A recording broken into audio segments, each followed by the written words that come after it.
changed a bit since the last time we went live. StreamYard. Hey, hi Jenny Jen.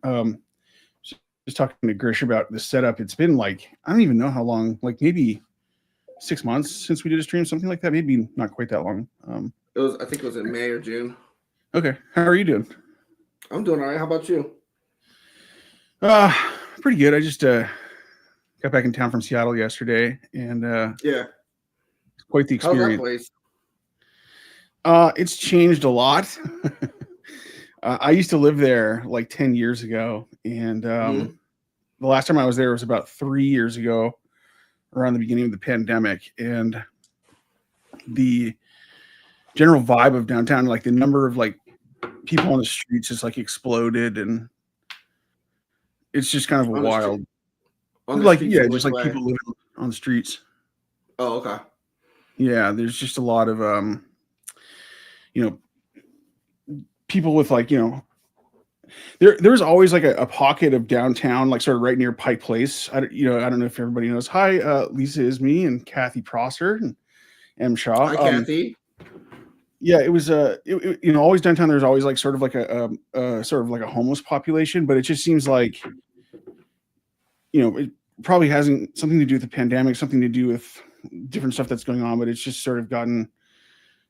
It's just more like there's just more people that are in that situation with mental illness, living on the street, doing drugs, and the scene is just kind of wild. I don't know if maybe it was just because like the holidays I was there, but it was intense. Yeah, I mean, a lot of places have they have to have that seedy pocket of weird stuff going on. Yeah. It's just like I usually stay like. Like maybe like 5 or 10 blocks outside of like right downtown, and even like it's expanded into that area, and so it was just kind of and then Seattle's always rainy, and I'm from a rainy place, and so it was like just a weird vacation. You're from Alaska, bro. I had a lot of what's that?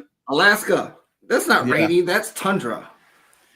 Well, right? Alaska's a huge place, and I'm from I'm from the rainy part. So gotcha. Oh, Juneau is down near like Northwest Territories, right? Yeah, it's sort of like right next to British Columbia, like not too far from, I don't know, maybe like 500 or 600 miles from like Vancouver, maybe a little bit more, maybe 1,500 miles from Seattle. But the scale of Alaska is pretty huge.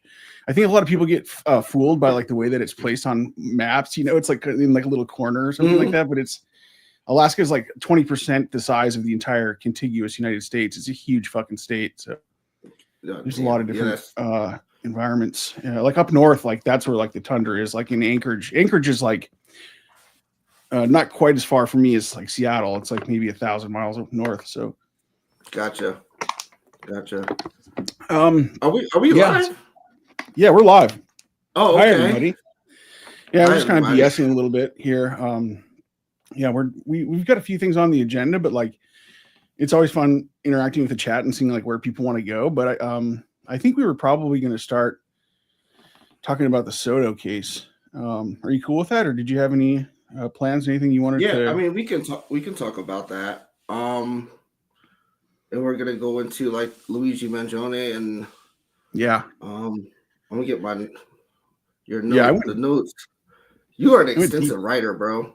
Yeah, I know. I always feel bad because like, I just try to send you like a few notes, and then you're like, send me like more notes. And then I feel like, oh my God, I'm just going to like overwhelm you.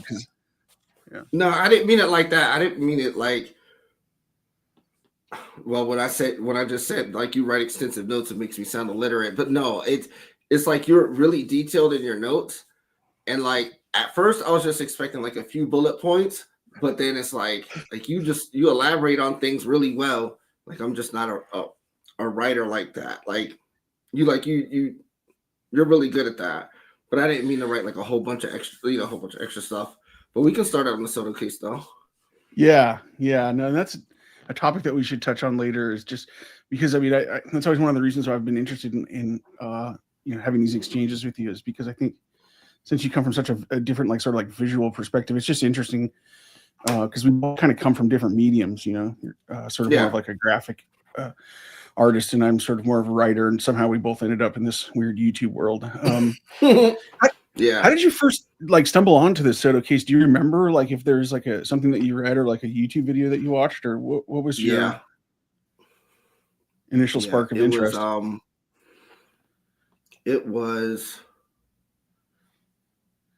was watching. Have you heard of Plunder? Plunder, yeah, it's a YouTube channel. Mm-hmm.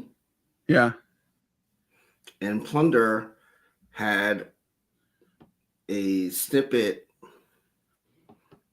Not a snippet.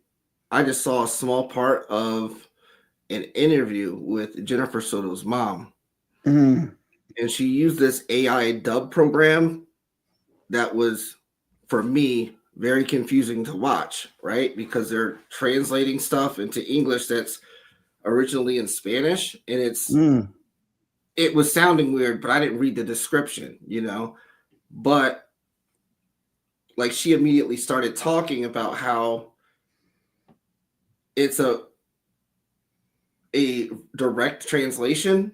So when people talk in a certain way, in Spanish at least, they could be telling you something else. Right. But if you have the direct translation, it's not going to make sense to you. So when I watched it and heard it, but I saw Jennifer Soto's mom, something about her whole demeanor told me that there's more going on to whatever she's talking about. So I went to Telemundo and I watched her interview on Telemundo, and I was like, "Ooh, this is, it's like, oh, this is some shit." So we should note that you speak Spanish, so that would be like kind of awkward, or it would make sense in a certain way, but it would probably take you a minute to like catch on to why exactly. I also just wanted to check in on the chat and make sure that everybody can hear our audio well. And Calissa mentioned that she has family in Teneke, which is like a very small community that's next to me in Southeast Alaska. And Teneke Springs is like a beautiful spot. There's like a natural hot springs there, and there's probably like 100 people that live there. And that's kind of like the vibe of like some of the smaller chill areas of Southeast. It's actually, there's some really cool places. But just wanted to say hi and check in on audio and stuff like that. Great. Thanks, Jenny. Glad that our audio is good. I always want to try to remember that, because sometimes like we can go like an hour in and like everyone's like, your audio sucks. Yeah. I was just making, does my mic sound okay? Because I have it. You sound great to me. But if anybody has any notes on things get lost in translation, right, Lisa? Can you see the chat and everything? I can also, what I should be doing is showing some of these comments just on screen so that we can all, Alaska in Southeast Alaska is a pretty cool spot, especially in the summer. Unfortunately, there's a lot of tourists, which makes it kind of. You say that unfortunately? Well, the cruise ship industry comes here during summer, and for some people it's nice. It brings a lot of business to the state, but it also brings like literally thousands of tourists a day. So, it's kind of a wild. And Juneau, where I live, is one of the main ports of call. So what was the Telemundo interview like when you heard her in Spanish? How did you take her then, Jennifer's mom? The way that it was pretty much the way that she addressed Stephen Stearns. It was like she just called him the boyfriend. And I was kind of like, she doesn't like this dude. So now I want to see why she doesn't like him, with the context of the situation. And when I watched it, I looked. Now this is, I want to say it's probably around April or May. I think this happened. But when I first started getting into the case, I think it was.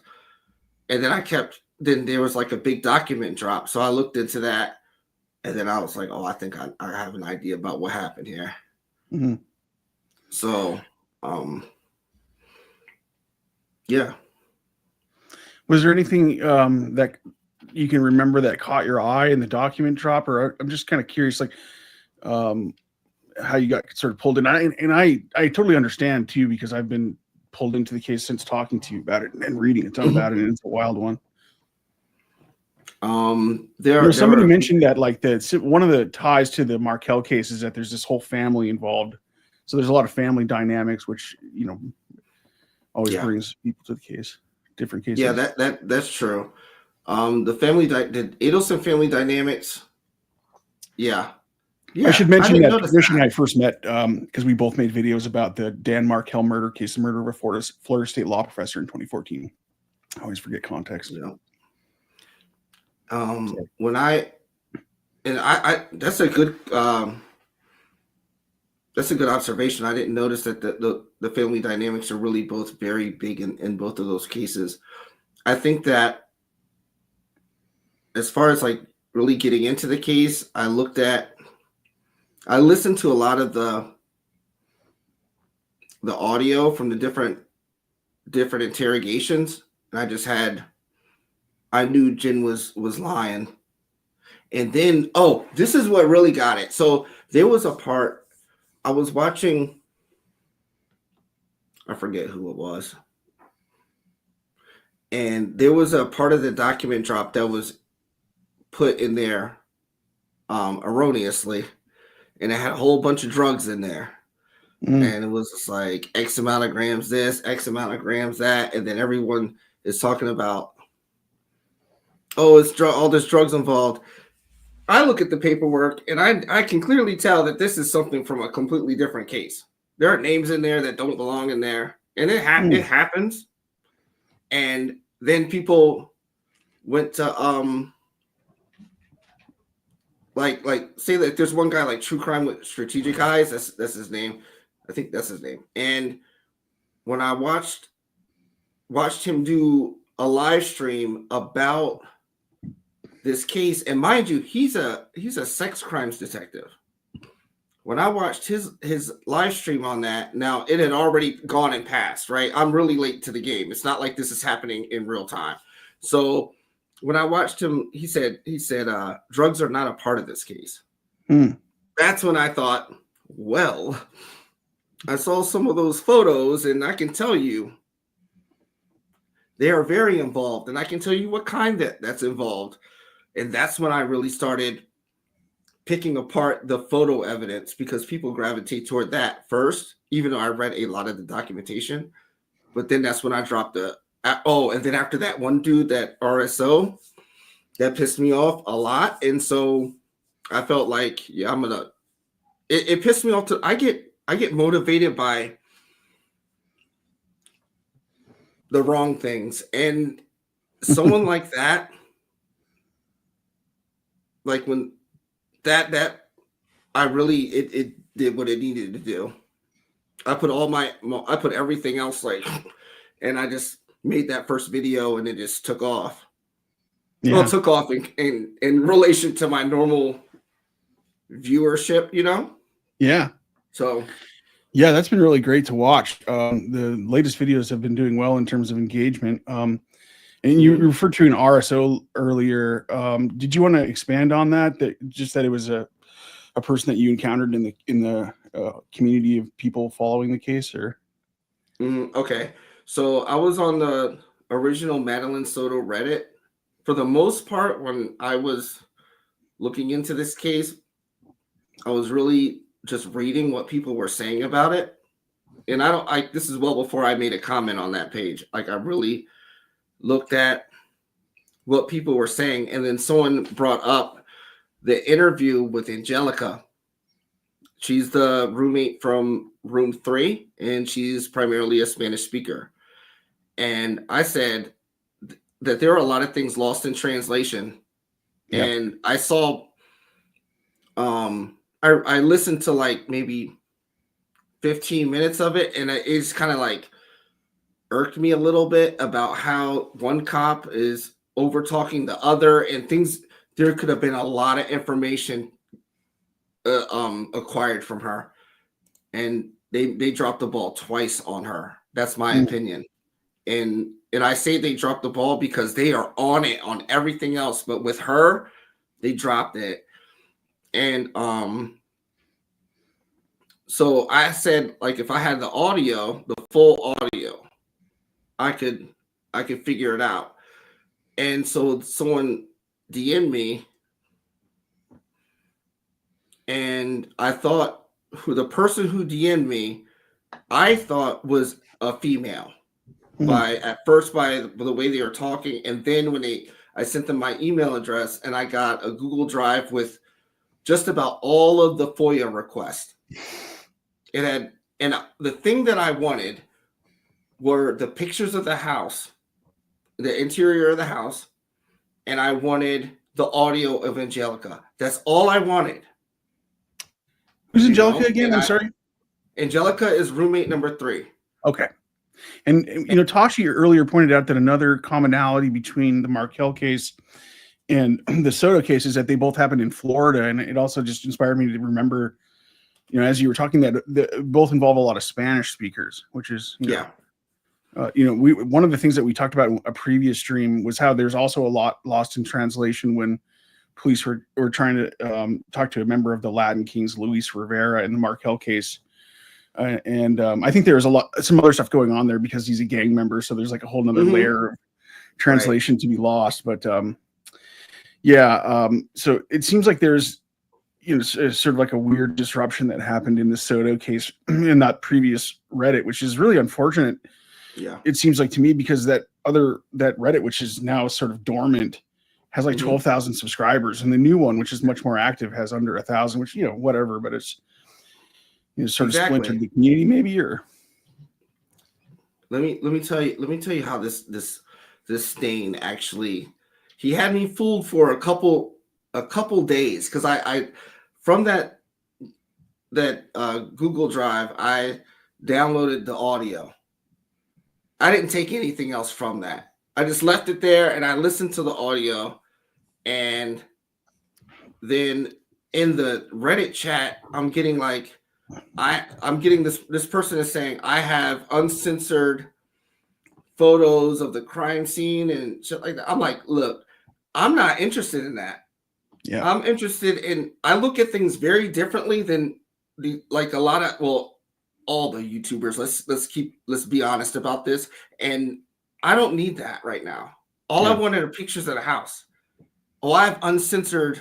I'm like, bro, I just want pictures of the damn house, And then he sends me photos of Madeline, and people have seen these photos, but it was the photos kept getting consistently younger, and I'm like, first of all, and I've dealt with this with the Markel case, where people have told me you should have a photo of Dan Markel in the in your videos. I mean, I'll have a photo of him when it fits, but if I'm talking about all the criminality of all these people, he's not going to be on the screen. Right. There's too much going on in my videos for me to have you distracted by a picture. Mm-hmm. You can't get up to take a piss to watch my videos and not pause it. You need to pause it and come back, because you're going to miss a whole lot of shit in 8 seconds. For sure. Okay, so I'm telling them, like, you see a picture of a cute kid, you say, oh, cute. That's what normal human beings do, not dudes like him. And he's like, oh, it just I didn't mean to point at you when I did that, but it's like, oh, it made me so mad, bro. And then all of a sudden the Google Drive disappeared. And then I go to the Madeline Soto subreddit, and before that, I look in the DMs and like, yo, what happened to the Google Drive? And his shit was just gone. The Google Drive disappeared, and then his thing was deleted. And then on another subreddit, I think it said who he really was. And I was incensed. Like, I was so mad that this person, I had a conversation with this person, and I was just feeling really weird about them just sending me all those pictures, especially in the context of the situation. These are pictures that everyone has seen, mind you. This is nothing that's different from any of the YouTubers that follow this case, like the ones they have all those same pictures. So it wasn't anything weird. It was weird for him to send me those pictures when I requested pictures of the house. That's my point. Yeah. God, what a wild scenario. And I just wanted to check in really quick, because I saw KR Cosmot just came into the chat and said they hope they're not too late. You're definitely not too late. We're just kind of getting into the Soto case. And just to sort of briefly recap, we were talking about a member of the community who was posing as somebody else and sort of just being weird and sending Grisch inappropriate stuff, and it turned out, I guess, that they were a registered sex offender, which posing as a woman online, which is one of the weird things about true crime communities, because there's like a mixture of people that are drawn to these cases for different reasons, and I think most people are drawn to them, for mostly positive reasons. Maybe they've experienced crime before, maybe they're just sort of fascinated and want to know more about human behavior. But then, there's a small segment of these communities that are drawn to these cases for other reasons, which is unfortunate. I'm just learning that. I'm really just learning that. Just by like talking to people, and then now I think after the past couple of videos, they come from obviously all walks of life, and I get emails from all kinds of people every day, and most of the people are good people. It's this. I mean, certain people, like some people, you're just gonna have some problematic people wherever you go. But he did ruin that subreddit. That's serious. Yeah, it's unfortunate. One of the things that I was surprised by in just sort of learning more about the Soto case recently is that it doesn't appear that Jennifer is going to be charged. Do you have any thoughts about that, or like if anybody else may be eventually implicated in the case? It sounds like Stefan is scheduled for trial in September, but that's it. He has 2 trials coming up. Okay.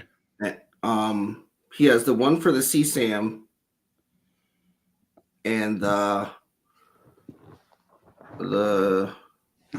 sexual battery one, and then he has one for the homicide. Now, with Jin is, I can almost guarantee you this, Jin's going to be charged. That's just, because when reading the documents, Jin's story is not, how can I put this? Jin's story does not doesn't have the ring of truth. There's so many holes to it. It doesn't.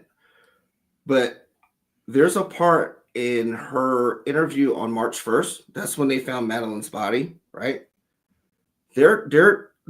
She's actually being interrogated, and the actual time of that interrogation was around 2:30 to 3 o'clock. The person who called into the police to report the body was at 12:10 p.m. They picked her up at 12:45 p.m. So they picked her up before she could find out from the news or anybody else the update. And there's a part in the interrogation where both those the detectives look at their Apple watches, like, and one of them's like, the other one says, so they got the same news at the same time, and immediately the trajectory of the questions just went all the way on her. And so at that point, mid interrogation, they know more about what happened than Jennifer thinks they do. Because in Jennifer's mind, Madeline's still missing. But they not only have been there, but if you compare, when there's this thing where they sign into a crime scene, each person who's involved signs in the exact time they're there, and then when they leave. And the medical examiner and the transporter are there at a certain time. And right after, because these documents are all separate, but right after they sign in is when those detectives get those texts on their, whatever that was, it was right afterwards. So they could see something with the cause of death just by looking at the body where it is, that tells you this happened a little bit differently than what we probably think. But Jin SoDo's story doesn't match it, because she's not supposed to know anything because she was sleeping and all that. Is that the footage where she's sitting on the couch that you use in the recent videos? Yes. Man, it's such weird footage because she's, one of the things that I really thought was super effective in the latest video was the cuts you had where you shifted between like just looking at the nonverbal behavior of Jen and the two officers. And Jen, it just seems to me that she's so closed off on that, like sitting in that middle of the couch. And she is a very like her like those glasses. She looks like Kathy Bates in Misery or something. She looks like a serial killer. She's crazy looking. I don't know what it is about her. But listen, she is. All right, let me tell you. So when I've been editing part 3, right? And so I'm going through frame by frame and doing what I do. And there's some, like her face. If you know what's going on in the room around her when they first, this is the body cam footage when they're at Yolanda's office. And Yolanda is Jin's mom. When they're at her office, and Jin is just trying to explain the story. And there are certain things that are going around her that she's noticing, but she doesn't want the police in front of her to know. And so she's like, oh, she's embarrassed about his car. So she asked him to drive him out, but she's trying to get that whole script in. And her face is turning super red. And she's just like, and then Stefan is trying to help her out. And it's so good. Like how, I mean, yeah, I'm telling you subjectively that this shit is going to be good, but it's objective fact because you'll see how Stefan tries to help her out and saying, oh, it's an image thing. She's going through a phase. Like it looks really crazy when you don't look at anything else. When you just see what was really going on and why they're acting like that is because they're all texting each other behind her back. Mm. You can't hear it, but they all get a text at the same time. It's amazing. And Jen looks crazy. Yeah, I think that's one of the reasons why it's such a compelling case is because Jen just has this very like expressive face. And I don't think there's something about the way that her mind works where she's not really able to like hide her internal state very well. And so it's like you can, I think you have to be sort of adept at reading people a little bit, but like you can, it's just, she's very like transparent in some ways. And there's a spot in the recent video where, she's talking to police and her relatives, her sister and mom are having a conversation behind her in Spanish. And you caught some really interesting snippets in that I think really made Jen react because she was worried about the police overhearing it. And God, she's a piece of work. I just wanted to say hi to Maggie May. Good to see you. Lots of great chats already, so I really appreciate everybody commenting. And it's always really fun to see people's thoughts because it definitely helps me navigate the stream. So yeah, right. I can't do that. I don't navigate streams for shit. I'm horrible at it. I did it once, that one live stream that you saw, and nah. Well, I thought that was a great stream, but it is hard. Like it's such a wormhole you get sucked in. The first few times I did lives, it's kind of overwhelming for sure. It is. It is. I was almost about to turn it off because I just looked and I saw like the number keep increasing, and it's flattering, but at the same time, I'm like, I can't keep up with the chat and talk to you guys and like think about the next answer to the question, Yeah, and especially like on tangents. Yeah, in cases like this where there's so many moving parts, it's so easy to lose track of your train of thought, and especially like doing a solo thing, like something that I don't know if I'd be able to carry that off either. I mean, it's myself. I mean, or at least I would feel a lot more stress about it. I don't think I've ever done. Maybe I've done one solo stream, but okay. I grew up listening to like a lot of talk radio when I was a kid. I don't know if you ever listened to Art Bell, the guy that did overnight like radio about like aliens and weird ghost stories and stuff. But like I was always so amazed by him because he did like 4 hours every weeknight on his own. But he'd have guests and stuff. But it's like I I could never do that. Yeah. And I think a lot of people responded well. You know, Calissa Katz in the chat mentioned she thought the stream was great, and you know, the numbers don't lie. There's quite a few people that watched it. So, thank you. But I never heard of that the one person that you're speaking of. But I have a whole new respect for people that can do that, because I've watched live streams of people and they're carrying on with the chat. They're going through things, and I just thought it was just a regular task. But when I did it, I was just thinking, you know what? I feel like talking some shit, so I'm gonna go on here and say I'm gonna be on in 10 minutes, and then I get on, and then the number just goes, and I'm just trying to answer the questions, and I realize like the chat's like this. And I'm answering a question from like 12 minutes prior, and I'm like, oh, this is going to be horrible. And, you know, I took that live stream down. I'll put it back up. But I felt a way about it because I just felt like I fucked it up. But if people like it, I'll put it back up. Yeah, I totally understand that instinct. I mean, especially because it's one of your first ones. I mean, I think, you know, for me, I would be thinking like, well, I can definitely do better next time. And, you know, definitely have a perfectionist streak myself. So, but yeah, I still listen to old copies of Art Bell shows. I have like a bunch of them on MP3, and he was incredible because he also had open lines, which means he didn't have a call screener. So he would like literally, you call and Art Bell himself would like answer the phone and be like, have all these different crazy, like he had like a time traveler line where he'd have ask people that were, you know, it was just people BSing, you know, but it was like just so fascinating. Antichrist line. I mean, it was a great show. It was like the 90s. So early internet days. Yeah, anything went. Have you seen people's live streams on this case? I haven't really gotten any other channels. I've watched like a smattering of them, but I've been mostly watching your stuff. What's out there? Well, there are several that consistently post content about Madeline Soto. There's Guilty of Crime. There's Plunder. There's True Crime with Strategic Eyes. There's someone named Gavin Fish.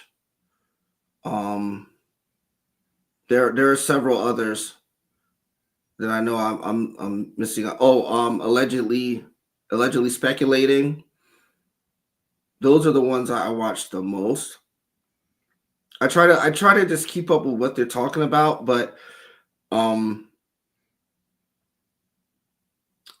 can I put it? They usually talk about one topic at a time. Right. And I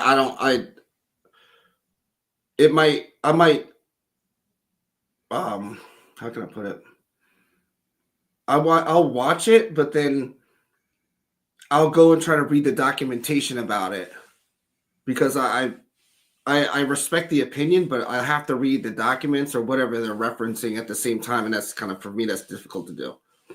I wanted to check in with the chat here. Easy Mac was asking, what do you think about her being in the mental institution during this? Is this her way of trying to weasel out of everything? So I'm assuming that they're referencing Jen here. Is Jennifer in a mental institution right now? That's the rumor. Okay. I don't know if that's actually what's going on, but if she is, I believe that it benefits her to be in a mental institution for a few reasons. First, it gets her out of the public eye. Right. The people that are working there can't talk about her because of HIPAA laws. Two, you have someone who is trying to seem less culpable if there's an impending indictment. And three, I strongly believe she is withdrawing off of a Benzo buffet over there. Okay. Yeah. And the way she was looking in her interviews and things like that, I'm like, this girl is on Zanies galore. Yeah. And she's taking whatever she's being prescribed and whatever is dropping in the mailbox. You know what I mean? Yep. And those are the three reasons I think that she would be in there. So that gives me the feeling that she is in one. Yeah, and I guess M. Shaw is saying that they've heard that apparently she may be living at her sister's. And benzos, I mean, I think people that like haven't encountered, people with like a benzo addiction or experienced it themselves, like don't maybe sort of understand the severity of it. I mean, it's one of the most dangerous drugs to be addicted to because Right.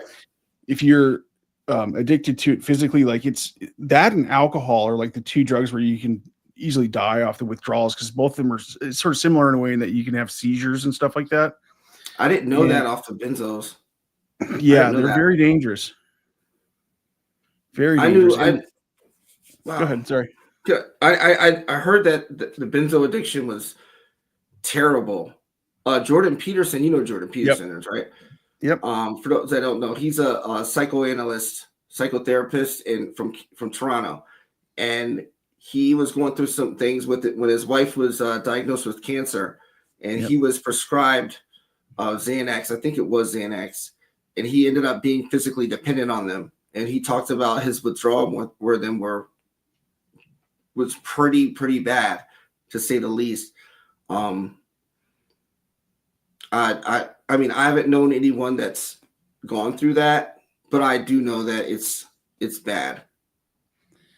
Yeah, he ended up going to Russia for like an experimental therapy or something that they don't do in the US, where they literally like put him under like to sleep for like days so that he could get through the initial period of withdrawals. I mean, it's super serious. And like one thing, I've known people that have been addicted to benzos, and the thing about it that like really struck me is the period of withdrawal is the most severe I've ever seen, because even with like opiates or alcohol, like usually like a few days, maybe like a week, you're over like the worst of the physical stuff. But like with benzos, it can go on for months. I mean, it really just becomes embedded in and especially with people that are taking like large, I mean, the larger the dose, the larger withdrawal. And it's, it seems like, and this is our speculation, we've chatted about a little bit on the notes, is that Jen was, had a prescription, but was probably also finding stuff, on the street or through the internet or something like that. And those benzos are even more dangerous because they're not consistently dosed, and, you're just taking a lot more sort of questionable versions of benzos. And, it's just such a roll of the dice to be taking, shady pressed pill benzos, the ones you buy on the street. I mean, there could be fentanyl in there. Yep. God only knows. A couple of people mentioned that they liked Art Bell. Always glad to hear that, because I love Art Bell. So yeah, and Jenny, it would be good to get mods at some point, but just doing a random stream here and there. But yeah, it would be fun to do more with these guys. That's one of my inspirations, is actually because I love Art Bell. So a lot of people saying that they love your live, put it back up. Trying to catch up with the comments. Kathy mentioning that she thought it was great too, didn't realize it was taken down. Lots of people, lots of support for the live. Chelsea loves the passion. She's also been following the Ailson case. So yeah, one of the things that I was chatting with somebody on Reddit about is like, I really hope that this Soto case doesn't become like the Markel case, where it takes, Donna's just going to set for trial this summer, and it'll be like 11 years since the murder. And it's just sort of unimaginable to think is like a family member of a victim or something like that. So I think with Jin, it's going to be sooner than later, because if you think about it, let me just get this one point out. Sure. I believe that Jin SoDo was being given benzos from Stefan. Stefan was getting them off of the dark web, and I think that he was profiting off of CSAM on the dark web. So he would go to say, like, whatever they do over there, those people do, profiting off of that, then in turn taking those funds, buying whatever they want, and then once they got them, I don't think Jennifer knew where they were coming from. I think this is a gradual process. People do this to where they will have stuff sent to your house and just say, here, just let this package come through. Just sign. Most of them, you don't they'll just come through. But if you pick the package up and they're watching you, they're going to pick you up. But I don't think I think what Stefan wanted was a place for his packages to be delivered, access to Madeline, and all those things that go with that.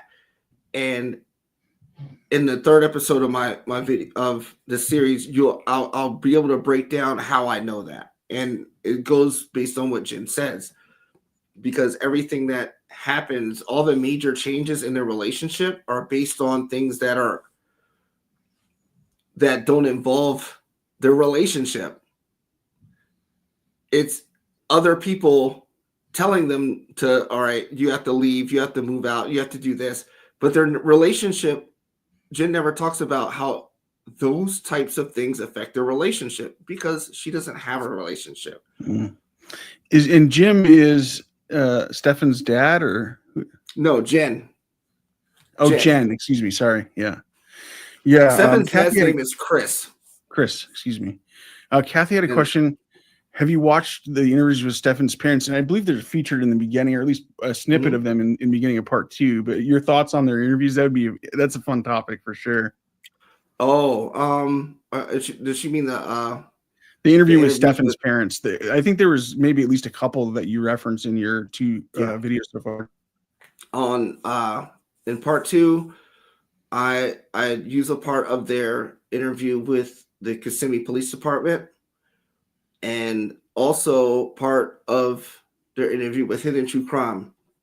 I've watched or listened to their interviews, watched on YouTube, but listened to their interviews with the KPD. They're an interesting group of people. Very interesting. And I try to look at the way that they talk to people, whether it be Hidden True Crime or KPD, in relation to what's going on right now. Your son has been arrested for arguably the worst crimes you could ever commit, ever. And this is how you act? You're trying to act like you run an investigation? You're going in there telling them you're on Ozempic and whatever the other drug of the day is, because that's how you lost weight. You're telling them how you want the questions to be brought to you. You have to humble yourself. If you gave birth to what is sitting in jail right now, you have to be able to humble yourself and just take not accountability for what he's done, but as a parent, I would think you would just be a little bit. But no, they still try to run the show. So if you take that, how they're acting with how their son has what their son has become, and still try to act like they run things, how are they on February 24th, 2024? As a parent, as just a member of humanity. That's what that's why I watch those interviews, because I try to gauge who are they on some mundane day to deal with. I watch as much as I can. Like literally, I'll sit here and just have stuff playing in the background while I do other work. Yeah, I love listening to like just random audio. And so I think, are there only the 2 interviews with the parents? Because there's the one with the police, which I think is audio only, and then there's the one that they did on a true crime channel. Is there any other ones, or is there just those 2? I've only seen Hidden True Crime, but there's one interview that Stefan's dad has alone, and then there's another one with the mom and the dad, if I'm not mistaken. Right.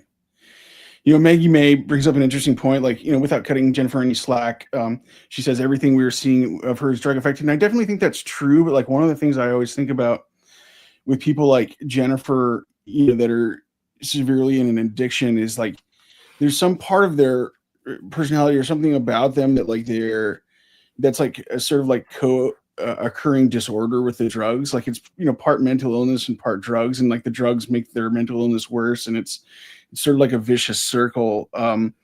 but like, you just end up becoming like a really pathetic, hollowed out person when you're deep in the throes of that sort of addiction. And, I don't know.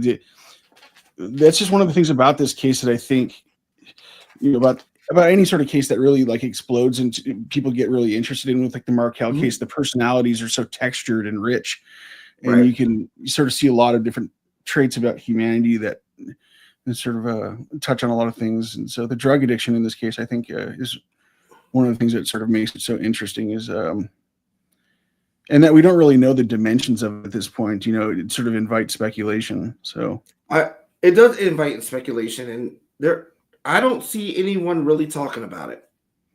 And Stephanie, next comment mentions, agrees with the dark web stuff. I mean, that is something I thought of, on my own as I was going through this stuff. So yeah, and sorry, Jennifer talks about Stefan getting packages in the mail all the time. All the time. He's receiving packages. But guess what? Some of those packages may be those little Warhammer things or whatever game he's playing. I bet you the majority of them are. But what's paying for those? Those bars that are coming in the mail. That shit is expensive. There's actually a recent controversy. I grew up playing Magic the Gathering, so I know a little bit about the nerd world. And Warhammer stuff recently had a huge controversy because they jacked their prices up, and it's already like, that game is like really like having a crack addiction. It's so expensive. I'm not gonna I can't like talk down on people that get involved with that, but if you can afford it, you can afford it. Just because I'm not interested in it, doesn't mean like what are you doing? No, people have their interests, and it's interesting how it's perfect for him. Those little things can fit in a one of those a drug sized container.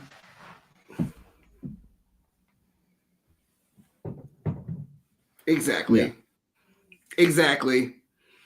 And they're the same as one of those flat rate packages. You wouldn't know the difference.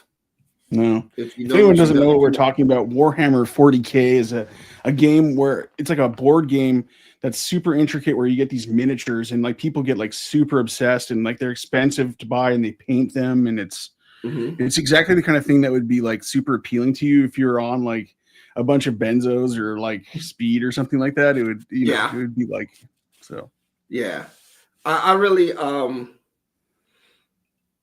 I think Stefan on his own, and Jin too, they have manipulative capabilities.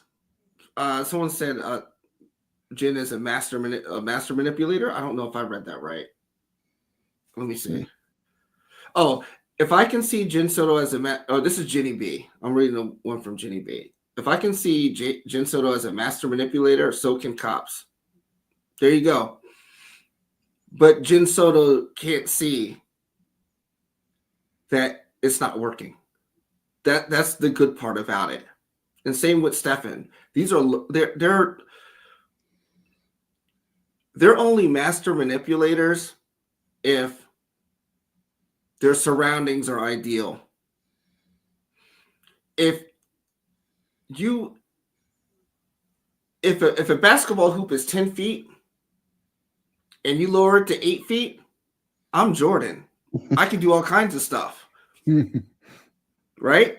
Yeah. How do you lower the basket to 8 feet for someone like Stefan Stearns? Have enabling parents. Yeah. Who will hire you for a job. And then someone like Jin SoDo gets hired, and she puts dependent on her W-4. You know how much she's getting paid. You know what the owner of the company thinks about her. You both lose that job, and you know she doesn't have money.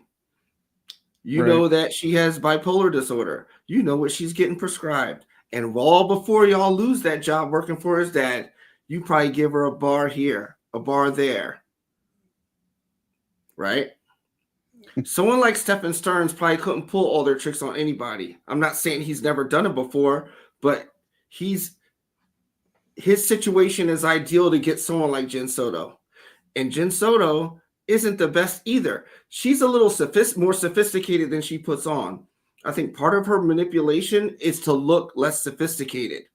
And this is when you got people that say, that lady on Gavin Fish, I forgot her name, some psychoanalyst. And then I saw someone on Law and Crime talk about how Jin has cognitive deficiency. No, she's an addict. Exactly. And but she knows how to look less sophisticated, so you wouldn't think, so you would think, Jin wouldn't do something like that. Yeah, Jin would. She does that on purpose, so you don't ask her complicated questions and things because it will go over her head. No, she knows what's going on. But Stefan Stearns and Jin SoDo, this wouldn't happen without both of them. Right. One's a gun, one's a bullet. You don't get the intended result of bringing those two things together unless those two things are together. Yeah, and I think one of the other things about addiction that sort of rewires people is that it completely changes your priority from just like a normal person, like wanting to survive and be happy and whatever, have good relationships, to like needing drugs. Mm-hmm. And so it almost becomes like an instinctual thing where it's like their whole purpose, their whole reason for being is to get drugs. And so it's like, that's their ultimate motivation. And so it's a very strange thing. And when you put them together and you think about like the kind of stuff that goes on the dark web, it's like almost like the perfect mix, because that's all about like drugs and CSAM. And so it's like, like you said, the gun and the bullet analogy is very apt. M. Shaw was asking, what do you think about Stefan Stearns telling his parents on the call from prison that he didn't start it? Definitely interesting question about that dynamic where they seem like they're definitely very much enablers. I think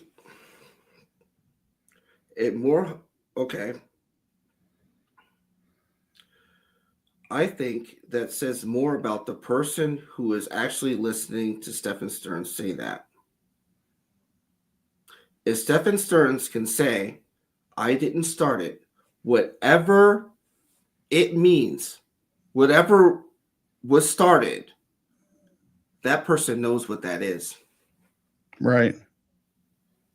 If that person knows what that is, and Stefan Stearns can't use a proper noun for us to know what that is, or whoever's listening on the phone,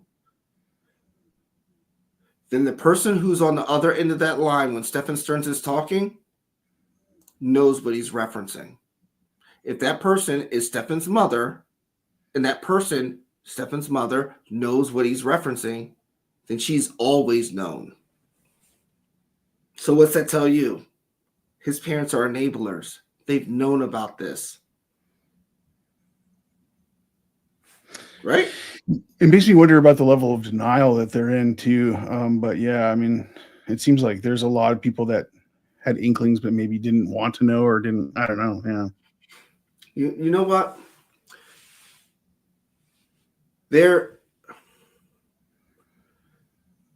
I don't think that anyone in Jin SoDo's family would take any of this lightly if they heard a piece of just a fraction of what was really going on. Things would be very different. Stefan Stearns' family, there's something else. Jin SoDo, on her own, in her relationship with her family, I believe, is horrible. They know that she's problematic in a lot of ways. And Stefan Stearns being there, I think they'll look at him as, okay, he's around someone like Jin SoDo. He must be like her in some way. We don't like him either. So I think just like Natalie, who stayed in room number 2. Room number 2. She texted Jen and her sister about something she saw. Like, are you guys okay with this? Them just being alone in the house. That's how you can't say you can't. All right. you can't accuse someone of being one of those people unless you have absolute proof. Right. But if something looks weird, you can say, are you cool with this? And that way it's you're not directly accusing them, because if you're wrong, if someone accused you of some shit like that, you'd fight them immediately, wouldn't you? Yeah. You say some shit like that? No, we're fighting. So now think about this. All the police are inferring that she knew about these things. And Jin SoDo's like, I was unaware. Nah, there's no way. If someone was really unaware and then you're accused of that, or just hinting at it, you're going to fight them. It's not going to be nice, right? She's conscious of it. But yeah. Her roommates, they dropped the ball on Angelica, though. That's one of the roommates?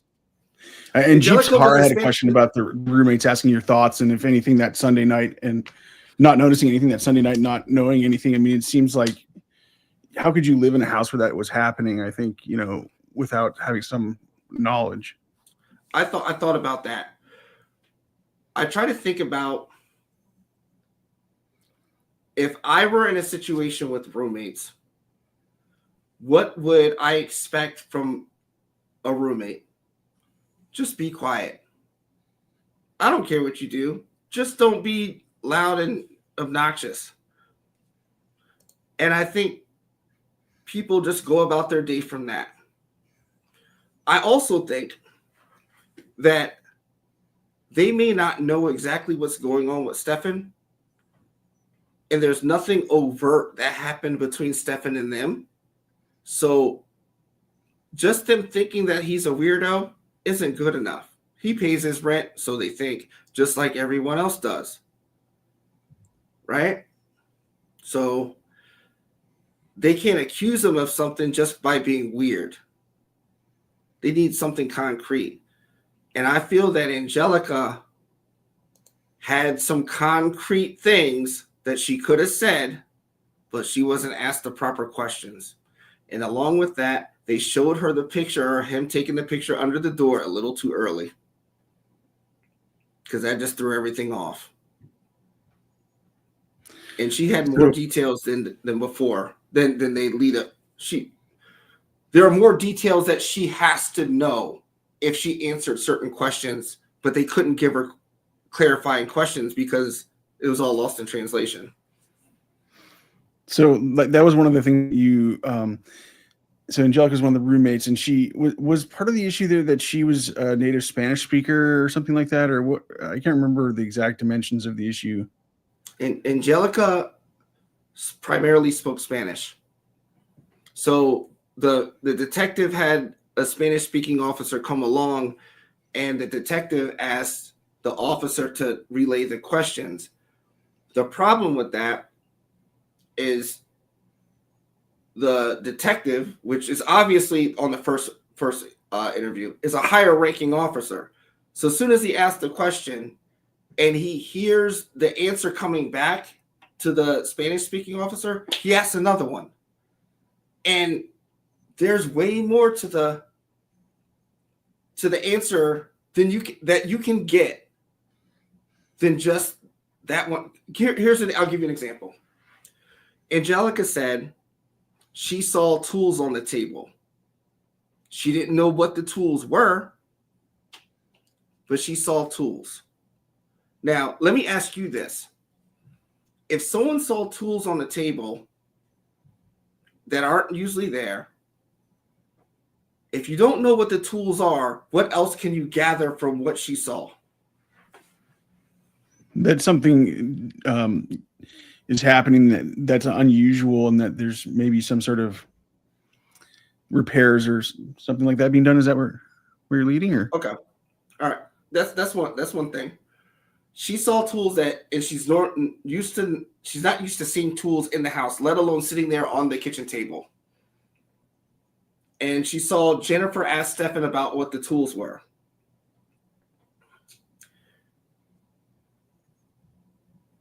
If she saw the tools and she saw only out of those tools, she knew what they were as far as a hammer. That was it.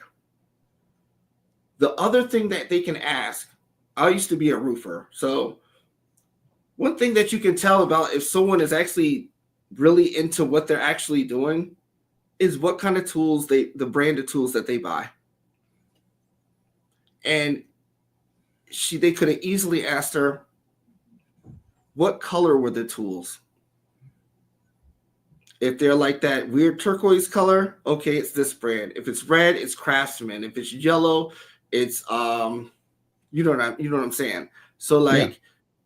I know if someone is using neon green, they're Ryobi. They're not the best, but they get the job done. If you're using Milwaukee, they're red. All right, then Makita, okay, you're a pro. The color, she would know what the color is, right? Mm-hmm. Now, knowing Stefan's situation, if they knew the grade of tools that he's using, they would know this boy doesn't even do laundry. He's not going to fix shit. So if the quality of tools will tell you if they're his tools. If they're not his tools, then who do those tools belong to? Those tools are probably, if they're expensive tools, are valuable to the person that owns them. The person that owns them will be able to tell you, I let Stefan borrow this. I let Stefan borrow that. Because come on now, there's way more that you can get from that. But if you have someone else in your ear telling you something else, you're not going to get the information. Man, what a big lead. They didn't follow up on that, or at least it's not apparent in the paperwork. I mean, the other things I'm just thinking about spontaneously are, if they're crappy tools, you could look and see if he just bought them recently, which would be very incriminating. Or it would give you a lead to somebody else, like you said, that he borrowed them from. Right. They asked him if they were clean, if the tools were clean or not. Yeah. Like you could have clean appearing tools that you don't use that often. It's not about, it's the type of tool it is.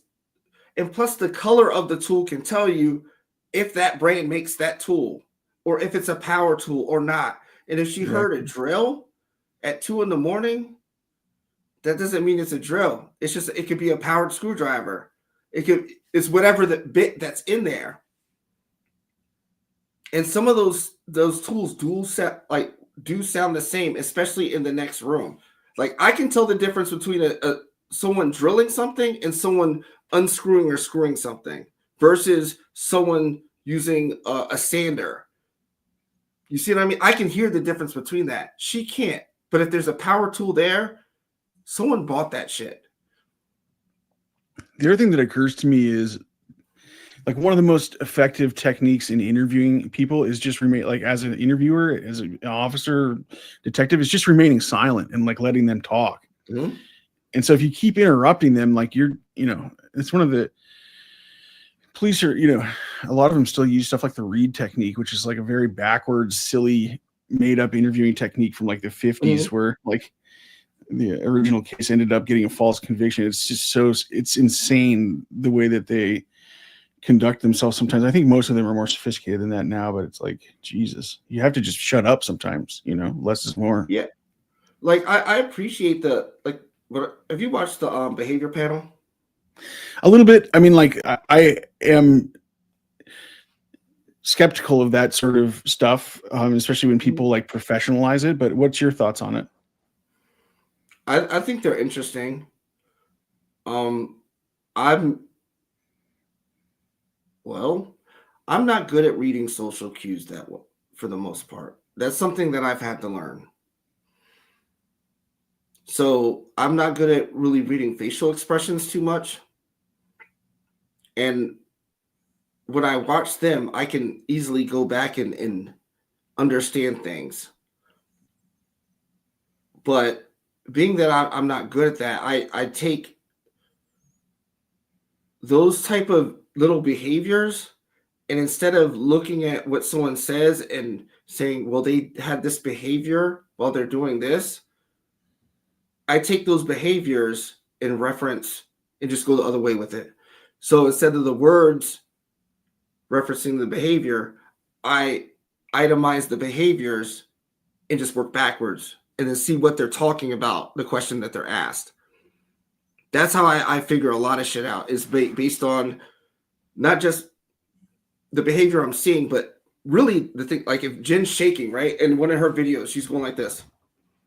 She's shaking. Her like she's looking nervous, but it's put on because when she answers the question, she stops shaking. Mm. So I look at when she stops shaking and then see the time in the video and just look at the question. What are they referencing in the question? Because she's using her energy to focus. She's not putting that act on anymore. Mm. She had 3 interviews on February 27th. One of them, she's shaking. So most of my stuff is about what she's not doing. But I do like watching stuff like that. I can't say that it's always. I mean, for what they do, I guess it works. I mean, it has to work to some degree. But for someone like me, there's value in it. I can see that. Yeah, there's a value in it, but it's just most people like interacting with me normally will think I'm really angry or something when I'm really not. Something might flash in my head and I just might look that way for a second, but that doesn't mean I'm like pissed off. I have a lot going on and I can't help it. So it's like, oh, if they were doing the read technique to read me, I don't think they're gonna get the right.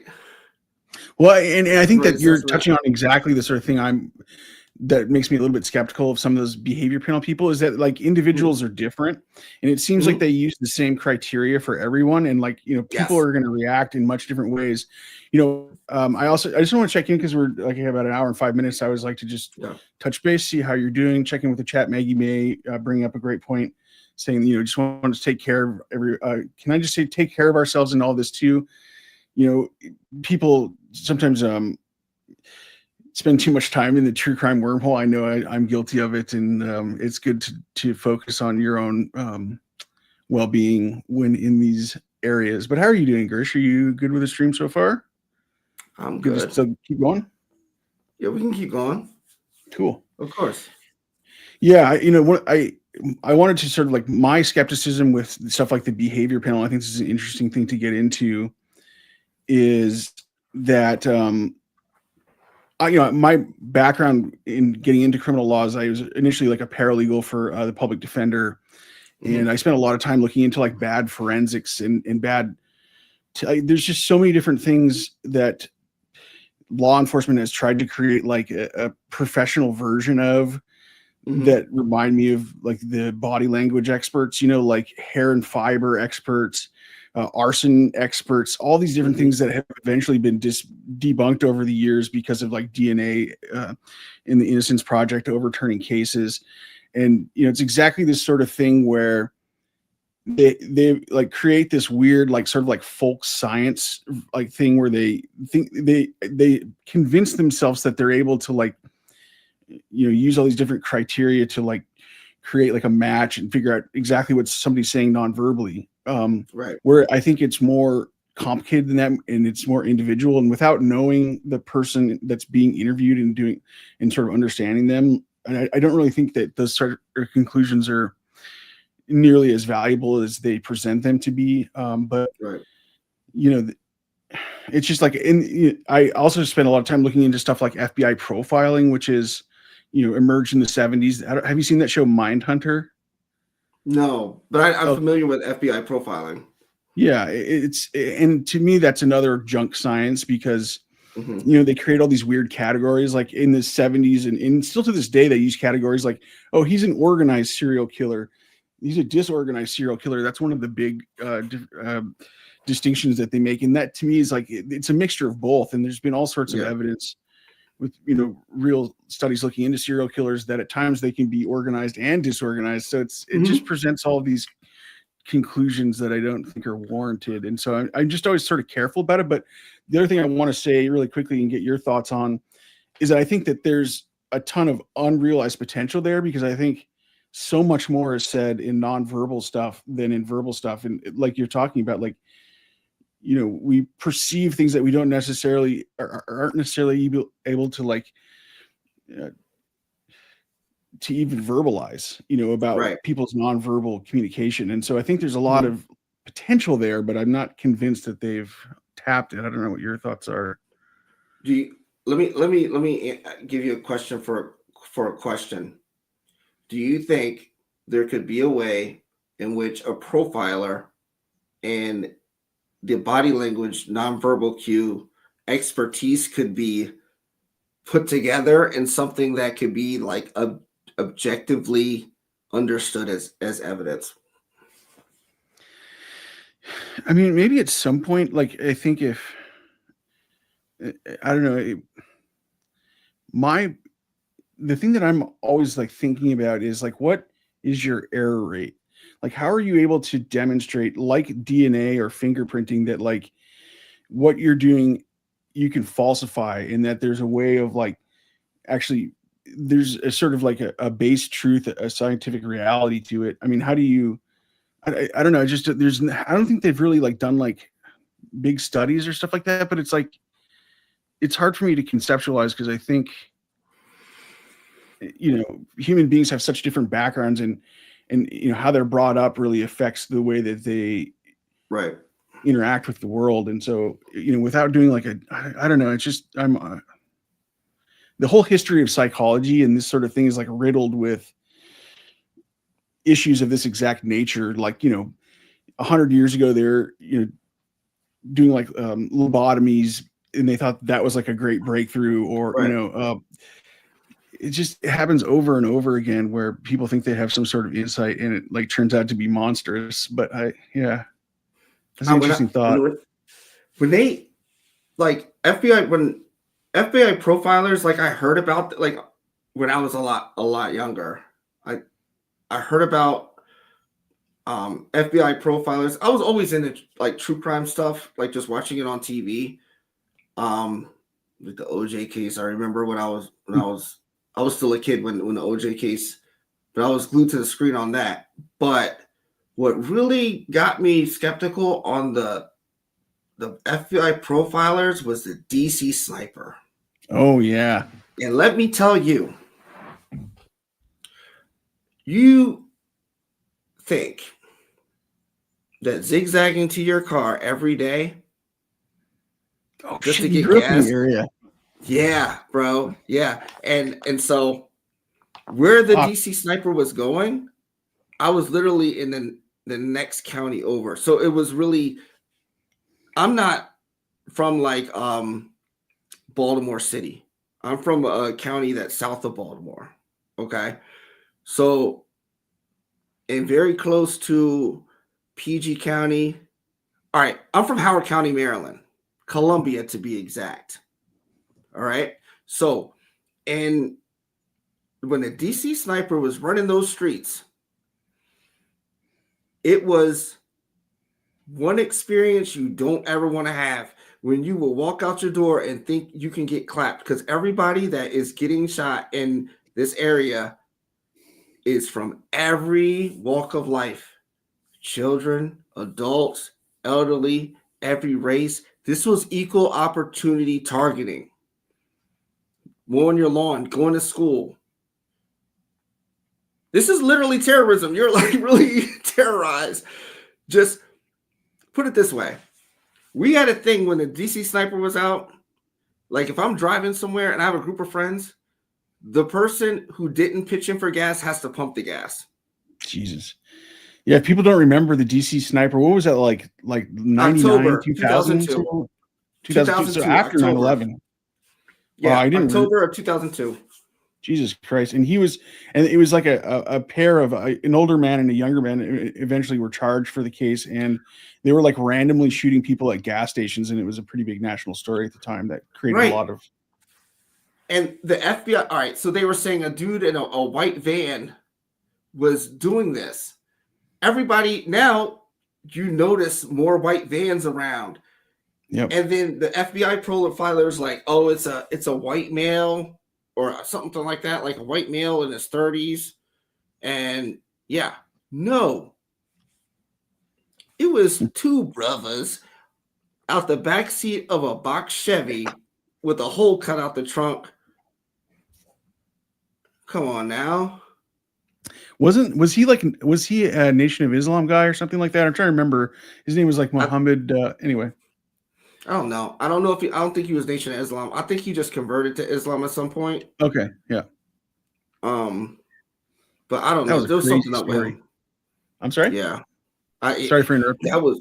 That was wild. That was just wild. But that's how I really was skeptical of the profiler, because you said white male in his 30s.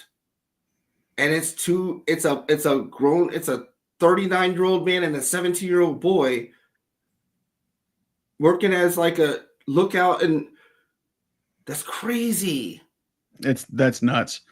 And Lisa it hits the nail on the head from my perspective, saying that it's like a horoscope. You can apply to anybody talking about this sort of thing. And there's a really great New Yorker article by Malcolm Gladwell from 15 or so years ago that talks about FBI profiling and using this exact type of analogy. He relates it to what's called cold reading, which is used in this sort of thing, where you go to like a magic show and somebody's able to like guess, what your birthday, whatever, something like that. There's techniques. Right. It's also used in televangelism, to like find out what your disease is, or just little techniques that people use to be able to like get information out of you, like non-verbally a lot of times. Like in magic tricks, somebody will be like, this isn't the card, those type of things are like cold reading techniques. And I think a lot of like profiling is like that, where it's like, you just say like these weird, like general non-falsifiable statements, but like a lot of times you're right that the information they do provide, it's like so generic. It'll be like 35 ex-military, whatever the profile is. Elizabeth asking, so why do you guys think that Jen was doing super weird faces and body stuff in the first few interviews, mainly TV news interviews? And that's a great question, something we touched on a little bit earlier, just about her inability to hide her emotions. But do you have any, it'd be interesting to hear your thoughts on like why exactly she came off so oddly, or at least my perception. I think like the person there was one detective that was interviewing her, and he said, you're not showing the emotion that we would expect someone to show for someone in your situation. And that's because you know what happened. That's what they said. So I'm going with that. She's not showing the type of emotion that someone would normally show. And that's the reason for the paper towels in that video, is because everything that she's talking about should, is it provoke or evoke? Is it invoke or evoke or provoke? In this, so like evoke. Okay, yeah, all right. Evoke an emotion. Yeah, it should evoke an emotion. Now, she doesn't show that. She's just telling this scripted story, and it's just, she's flat. And so the paper towels, as she's telling the story, become the timeline.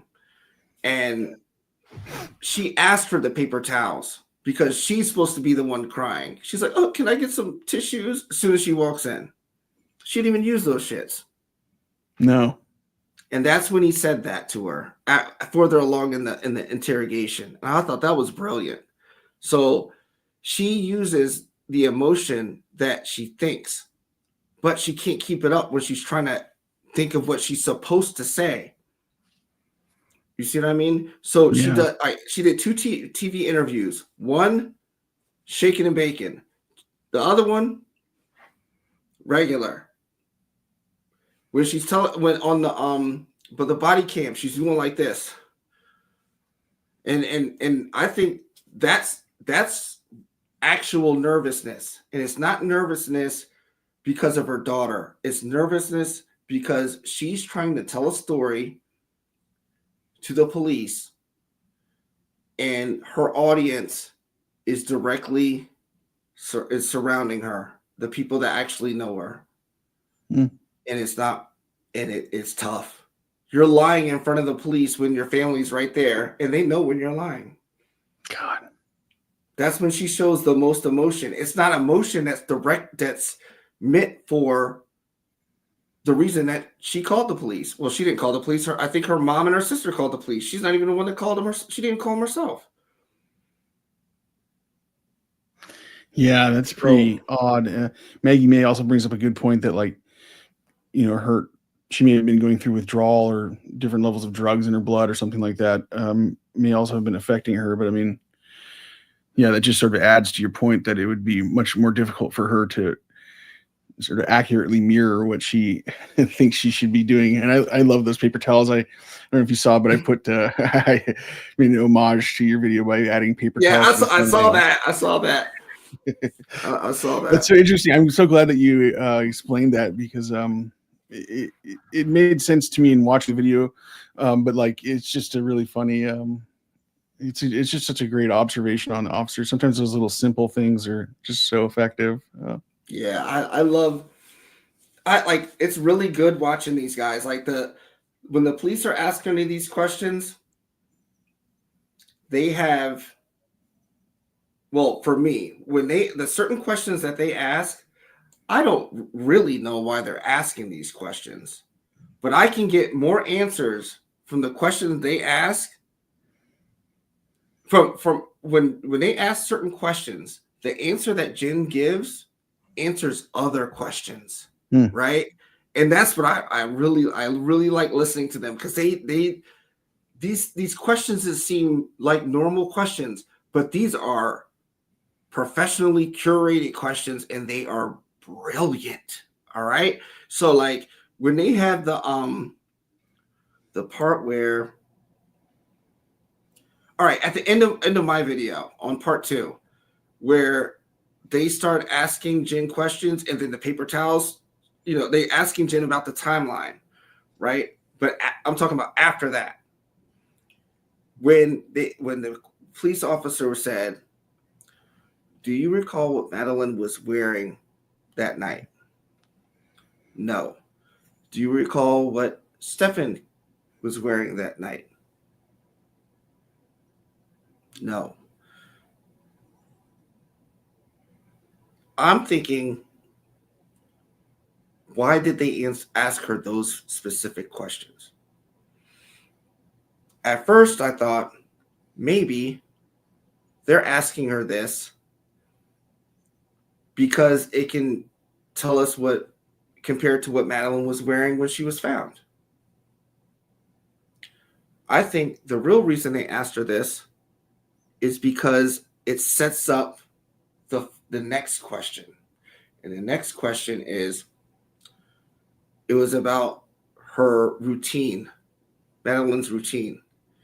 And so she says that she doesn't know if Madeline was done her nighttime routine, but you sat and talked to her for a half hour about her birthday party. So if you sat and talked to her for a half hour, you should be able to recall what she's wearing. So when she says, "I can't recall what they're wearing," and then she's like, "Does she brush her teeth at night?" Right then and there, like, when I first listened to that, I had to get the transcript, and the transcript is even better because it tells you all the long pauses and the deep breaths. It tells you that, and this is from her derivative use immunity interview on April 18th, and they asked her if she brushed her teeth. She could have. That is a closed-ended question. Yes or no? And that question is the trap, because if she answers yes, they can follow up with where. If she answers no, then they follow up with, does she brush her teeth in the morning? And if she says no, then they could be like, if she says no, like she doesn't brush her teeth at night, in the morning, she would have to brush her teeth. So then you would have to hear her brushing her teeth when she comes into your room after she was in bedroom number 4. Now, since if she answers yes, if she does brush her, if she answers brushing her teeth at night, they could follow up with, where does she brush her teeth? But it doesn't even go that far, because Jin just says in the shower. And right then, I knew it. I remember seeing the pictures, and I went right back to I was like, and to the, you know what I'm talking about, when you're scrolling, you're like, yes. And I go back to that picture, and I see the 2 toothbrushes, and I'm like, I knew I saw 2 toothbrushes in there. That's why you can't recall what she was wearing, because they weren't wearing anything. Oh, fuck. And I once once I watched that, I changed the whole trajectory of that video. I cut it from the paper towels part, and I had to put that in there. Yeah, because that's right at the end. And that's such a creepy note to end on. And I was telling you that I was rewatching part 2 yesterday. And my timeline's all messed up because I just flew into town last night. But at like 6 a.m. walking through Seattle, and it was like just so creepy. And I thought a lot about that. And so, I wasn't. Yeah, it's always so interesting talking to you about the videos because it's like you just get some insights into what might be in part 3, which I'm looking forward to. How's part 3 coming, by the way? It's I'd say like 70%. And the question that's on the screen right now. Yeah. You see the TV interview where Jin was hugging all over Stefan, showed more emotion for him than she showed about her daughter. It was one of the TV interviews where they came to her house. I can't find that. I need that. That I saw clips of it on other places, but I can't find the actual video.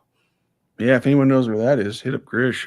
Kathy also following up on that, saying that she thought Stefan was hanging so close to Jen to control her. And their interactions in interviews where they're standing next to you, they both just, there's just so much there. That footage do they look like they were ever in an intimate, like a romantic relationship? I saw Jen, like, I don't even want to do but she was like this, like Stefan's sitting down and she's like on his shoulders, like how a cat, like, when a cat likes you and it's like this. Needing, yeah. Yeah, it's like needing you. I'm like, y'all don't, come on now. There's no relationship there. Oh. But LW Grant's mom, who always has great questions, I remember from previous streams, asking why was she rocking back and forth so much in that one interview. I think Grish touched on that a little bit earlier, but just because you're saying that you thought she was trying to act a certain way, I think that was your response there. Yeah. Did you want to elaborate on that? I had one point about the toothbrush thing. If you don't have anything more on that. Yeah, go with the toothbrush thing, because like she wasn't. I don't think there's nothing. No, just the. All right. I was going to say on the toothbrush stuff. I've looked into like a lot of these different things, and I don't know if you've ever heard of statement analysis, which I'm also skeptical about, but I've looked into it a bunch. But there's a lot of people that do statement analysis on YouTube too, and it's like what they do isn't quite so much nonverbal, but they take the actual words that you say and analyze them. And it's like a classic statement analysis thing to, like one of the things that they say is like, if the person that you're interviewing stuff about something talks about like their hygiene habits, like inappropriately or too much, they think that that's a sign of sexual abuse. And there's weird things about statement analysis, but one of the things I think that's really good about it is that the interview technique is like very basic and only utilizes essentially 2 questions, which are what happened and what happened next, which, to me is super important and something that I think a lot of interviews in police officers do, get off on the wrong foot on, is they end up inserting their own language or thoughts into the case by asking questions that lead somewhere, which I think there's a place for that. But to me, the most fundamentally sound interviewing technique is to just let people use their own words. And that's one of the fundamental tenets of statement analysis, which, like I said, I think there's always like nuggets of stuff that are interesting about things, but I'm always sort of wary of putting too much stock in. And a lot of people are nominating me for lead prosecutor, Grish. So I don't know. Oh no, I'm not a prosecutor. Yeah. No, I mean it. I'd be I'll probably be a good lawyer, but I'd probably be a good defense lawyer. But I wouldn't defend these type of people. But like, you'd be a good detective. Someone said so. Yeah, I would be. I mean, I've done some like little detective stuff for my friends, and like I'm pretty good at certain things, like figuring stuff out. But there was I just saw that Elizabeth Teller, the one, the Elizabeth Teller said she drove me nuts. Did you see that one? It's from Calista in the first 2 interviews. After that, she wasn't doing that. Is that I'm trying to. Sorry. The first TV woman that interviewed Jen actually called the police and said she felt like Jen and Stefan had something to do with Madeline's disappearance, or is it? The original question I think was about the weird faces, but I'm trying to reconstruct where we are. Why was she doing the weird faces? Yeah. I think she just was trying to do what she thought she was supposed to do. And I also think that she doesn't have any real emotions other than anger.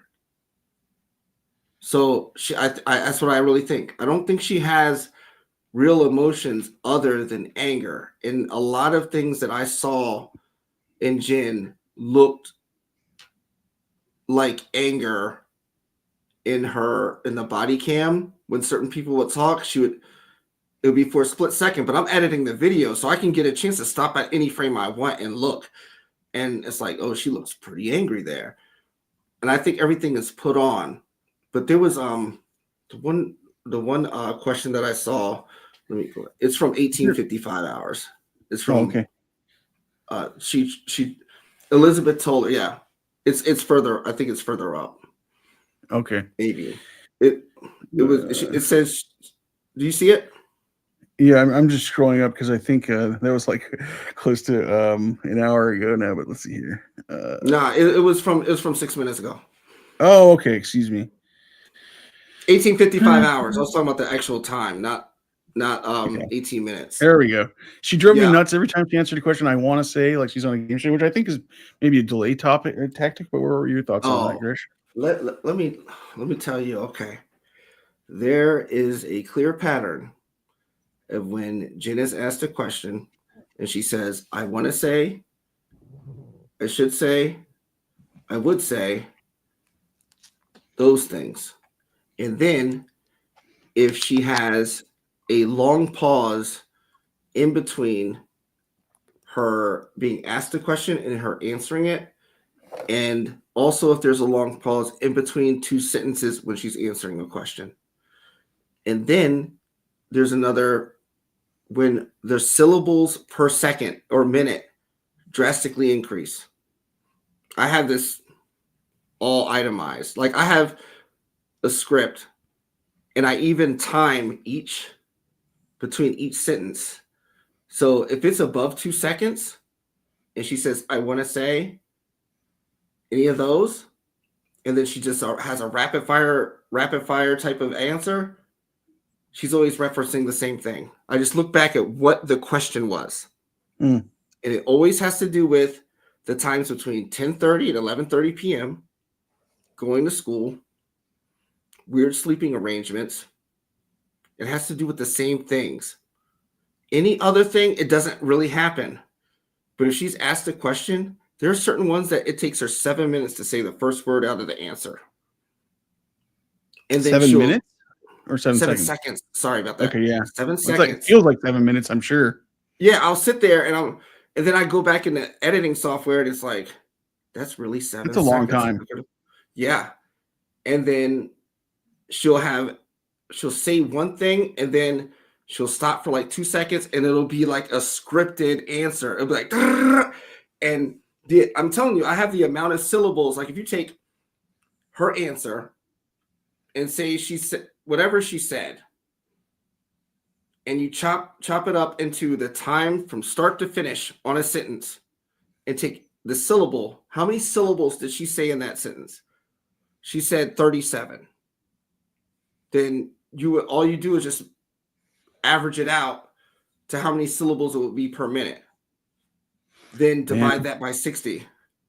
And that's like exactly the kind of objective data that I was talking about that I don't think they use enough in statement analysis. You know, that's really fascinating that you are like mapping that out, which is something that I also really enjoy about talking to you, is like getting these little nuggets, because there's always stuff that you're like like gritting out, like trying to like discover. It's funny that they end up coming to like all the same conclusions about stuff. I just wanted to mention Calissa Katz references Peter Hyatt does a statement analysis, which is somebody I've watched on YouTube, and he, I think, is like among the best statement analysis. And was turned on to him because he did a statement analysis about the John Benet Ramsey case. But he's on YouTube if anybody wants to watch, and it's interesting stuff. But I'm just like I said, I never seen anyone do statement analysis. I've seen one person. It was like a Harvard. I think he was at Harvard, and it was a class about the type of words that psychopaths use. That's I mentioned that in the video. Yeah. But when it comes to statement analysis, for me, I recognize patterns in so many different things that most people don't. Right. So but to explain it, to you, it has to be objective. So I can't say I have a bad feeling about what she's saying about these things. I notice a pattern in how she begins a sentence, the speed in which she takes to end the sentence, and the speed it takes for her to answer questions, to actually start talking. Not what she's saying, but when she starts talking, when she stops talking, the time in between, and if we go in the words, how she starts a sentence. That's the pattern I notice. And the pattern I notice off all these things go back to what she's talking about. And that is certain time frames of Sunday, February 25th. And certain time frames of the morning of February 26th. And then those are directly before and after the time that she's sleeping, that she says she's sleeping. So her being able to say that she was sleeping for a certain block of time gives her the ability to not have to answer questions about the things that are happening directly before and after. Like, you see what you get what I'm saying? Yeah. So I'm taking things that we can objectively reference, time, things that we can objectively reference as far as like certain words. And I'm just I'm taking those those anomalies with her speech pattern, and I'm saying this is what she's talking about. And what she's talking about is between 8:30 and 10:30 p.m. Sunday, February 25th, and then to 11 p.m. of February 25th, and then the morning of February 26th until about noon. Come on now. The only thing in between is the time that she's sleeping. Yep. That's all the questionable things right there. It really reminds me of one of the things that I thought was like a brilliant insight of yours during your work on the Markel case was, and this is one of the reasons why I find your stuff so compelling, is because, I came from the world of criminal law, being like a paralegal. And so I think you end up learning like a lot of bad habits and like how things are done, the way things are done. You just end up, there's just a lot of BS in there. But because you have like an original approach, like you did stuff like mapping out all the times of like the different calls to figure out like what periods weren't covered. And that's just something that like I had never even considered, but it's such a simple and brilliant insight. You were able to like figure out like, oh, like they're not asking Wendy about these certain time periods, which match up to certain subjects, which suggest that like they're not asking her that because, they don't want to get into privileged stuff because they're probably going to charge, there's just great stuff that you can pick out. There's a couple great comments here in the chat, but Meg, you may totally agree. Grisch's stuff is, and Tad also, I wanted to respond. Where have I been? I am sort of hot and cold on true crime, and something I've talked to Grisch about a lot. And, because I spent like 15 years working as a paralegal in criminal law in various capacities. Well, maybe not 15, because I spent the last 5 at the AG's office, and so not in criminal law, but I spent way too long in this world. And so what I was telling Grisch is that like I end up seeing like a lot of the same patterns happening over and over again. It seems like, it's like living in Groundhog's Day. But now that I am a little bit far removed from like being in the trenches, I don't know. It's just, there's times where I just try to focus on other stuff. As Maggie May mentioned earlier, like sometimes it's important to think about your own sort of self-care and choosing subjects to like get into that aren't necessarily quite so dark all the time. So, I try to explore other topics sometimes, but I don't know if you have any thoughts on that. I mean, I think other people don't have as much exposure maybe as I do. I think I would feel the same way if professionally I were forced to deal with certain types of criminality that you take home with you. Like if you have to defend, if you work for a public defender and you have to defend someone like, say, a Stefan Stearns, you have to know everything about their case and all that stuff. That I could be right or wrong. I can tell you what I would do. It would be tough to deal with after 5 o'clock. That would be a very tough position to be in. And I could only totally understand that you need to focus on other things. Now, for me, I focus on whatever interests me or whatever my clients want me to be interested in to design something, or you see what I mean? But I'm creative 24/7. Yeah. Every day I do something creative, at least one thing. Like I'm working on several things that I work on designs. I design and print shirts. I do a lot of stuff, and I do what actually interests me. Now, do I have to delve into other topics? Of course I do, because I work for whoever, hires me to do design work for them. But if something catches my interest, piques my interest, I like to understand. I end up being immersed in a topic so much that for the most part, it's all I think about. And all my ideas just keep going on. And then no matter how it makes me feel, I feel good off of useful information. And so I take that useful information, and that makes me create videos. It makes me paint pictures. Yeah. You see what I mean? And for sure. And me being creative is therapeutic, even if the subject matter is morbid. Yeah. Does that make sense?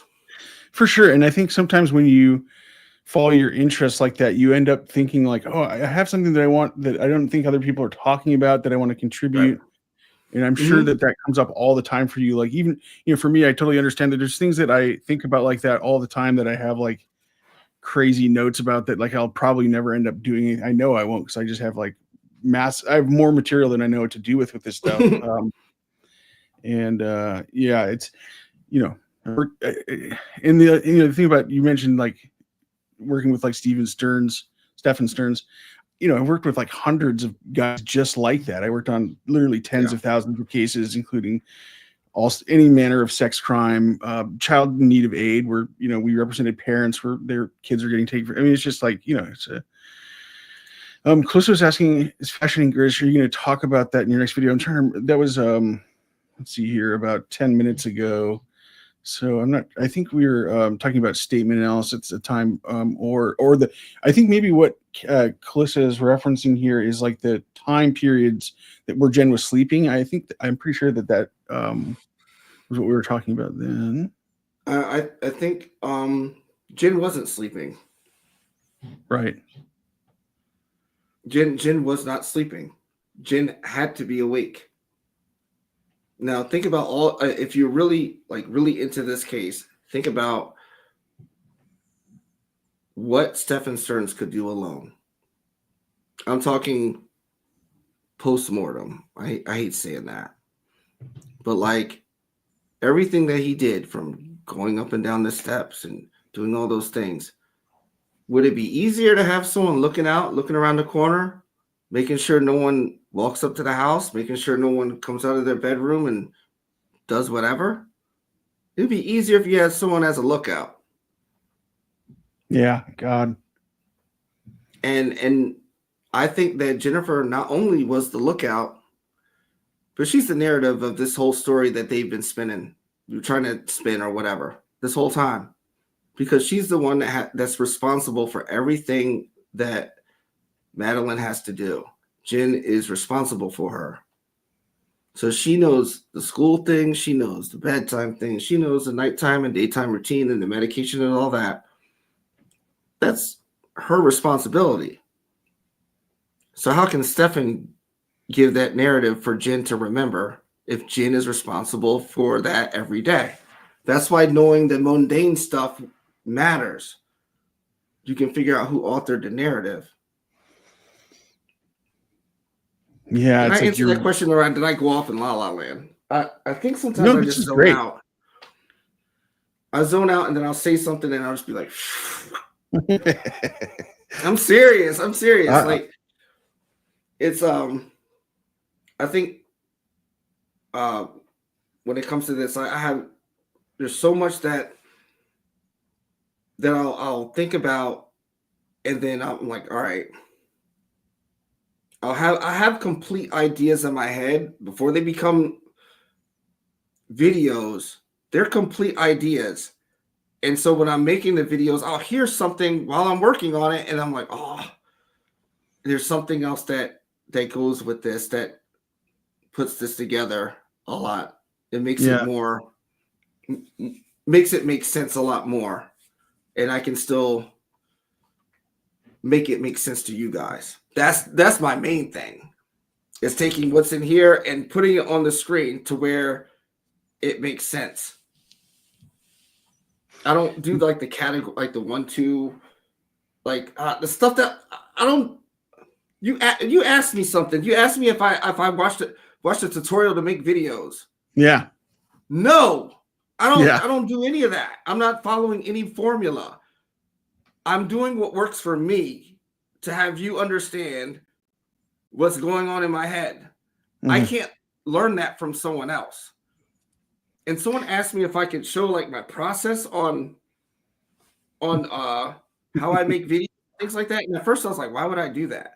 Like, why would anyone care? I didn't think about that so much until people thought that it was more than one person making the videos I make.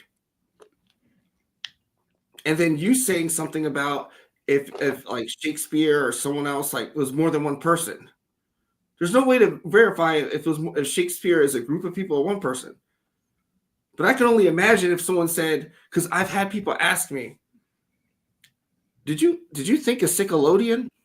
Did you make that design? Did you do like little? I'm talking about small pieces of my video. People have asked me, like, did you do that too? Everything you see on the screen, I did. Yeah, that's why I asked that question, is because like that's the sense that I got, but I wanted to like know if that was true, because it's one of the great pleasures of watching your stuff over the last, I don't know, year plus, is that, you know, I'm seeing it develop, but it's like totally like in this interesting linear style where I didn't think, you know, but that's how I would do it. That's why I asked, you know, that's what I do. I watch a lot of video tutorials on how to do stuff in Adobe Premiere. But it's just so interesting that you know, yeah. Here, I'll show so I think you. your editing is getting a lot more effective. Anyway. Yeah. As when I think that's the first what I time use. Yeah. Oh, well. That's the thing that blows me away more than anything, is when I first got in touch with you, I was asking you about editing stuff, because that's what I really wanted to like absorb from you, is your editing is, and you're like, I do it on fucking cell phones. I was like, yeah. I do my editing on. I have this. This is my 13 Pro Max. This is my normal phone. Then I have a iPhone 10 and an iPhone 6s Plus, and those two phones don't have anything on them but editing apps. So all iPhone the data 6 Plus.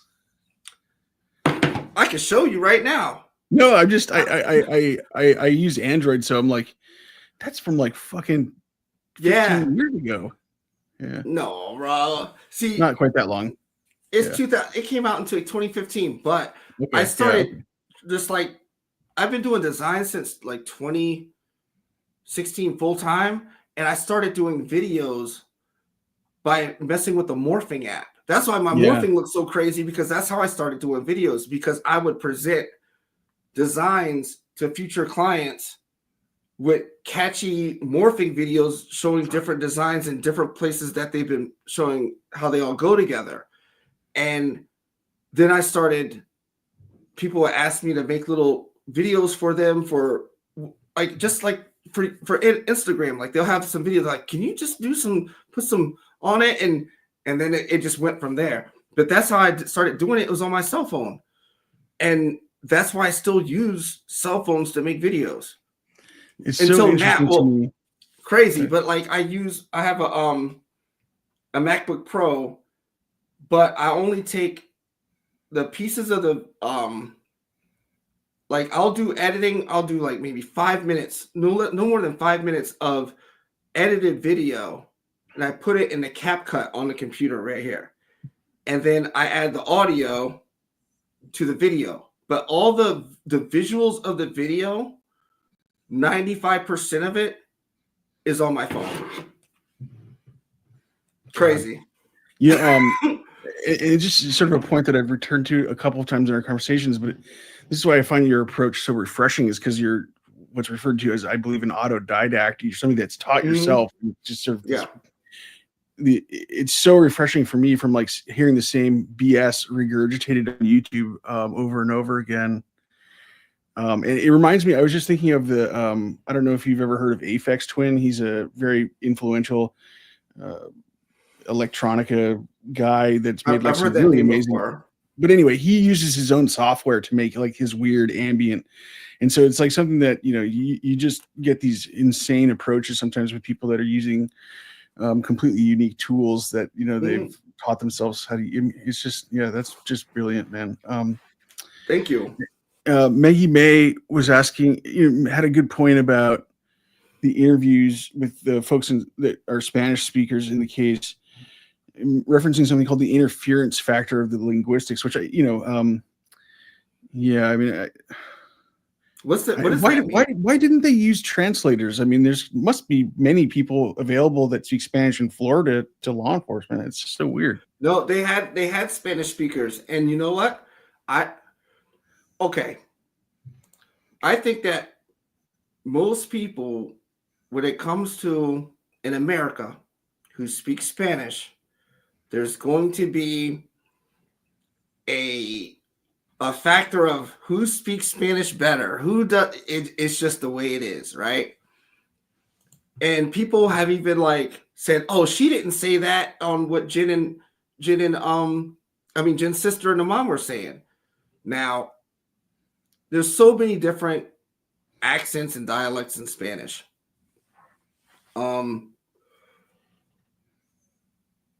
When it comes to the law enforcement that speaks Spanish that was available in this case, I think they are both good.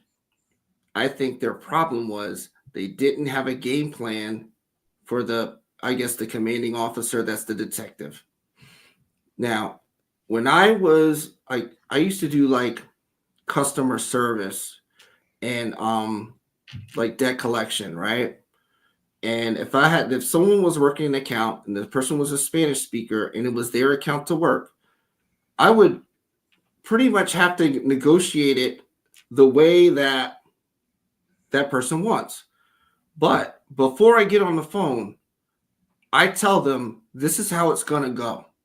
You ask a question, I'll say the question in the way that it'll work, right? And when that person responds, I'm going to let you know what they say, but you wait until, because I can ask a clarifying question. And in the meantime, which you most likely will ask because we do the same thing.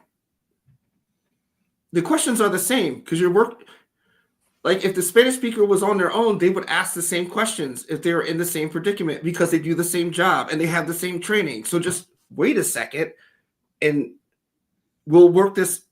We have to have a game plan set up, but it wasn't like that. The English speaking officer just kept on just hammering more questions when there were plenty of clarifying questions that would get them way more information. And with Jin speaking, someone said, Mangione said, even as someone who uses quiero decir, it made me gag. Yeah. Jin Spanish, she does the same shit. Quiero decir means I want to say. Right. She's the same thing. And yeah, then you get mixed up into Spanish speakers that are like native born to the US, and you get like a Spanish thing or a Spanglish thing, and you know, spent time in Spain, and so like here, it's funny to watch somebody from like Spain that's like a vosotros Spanish speaker trying to communicate with somebody from Mexico or wherever, or Argentina, as mentioned. Minnesota girl says hi from Minnesota.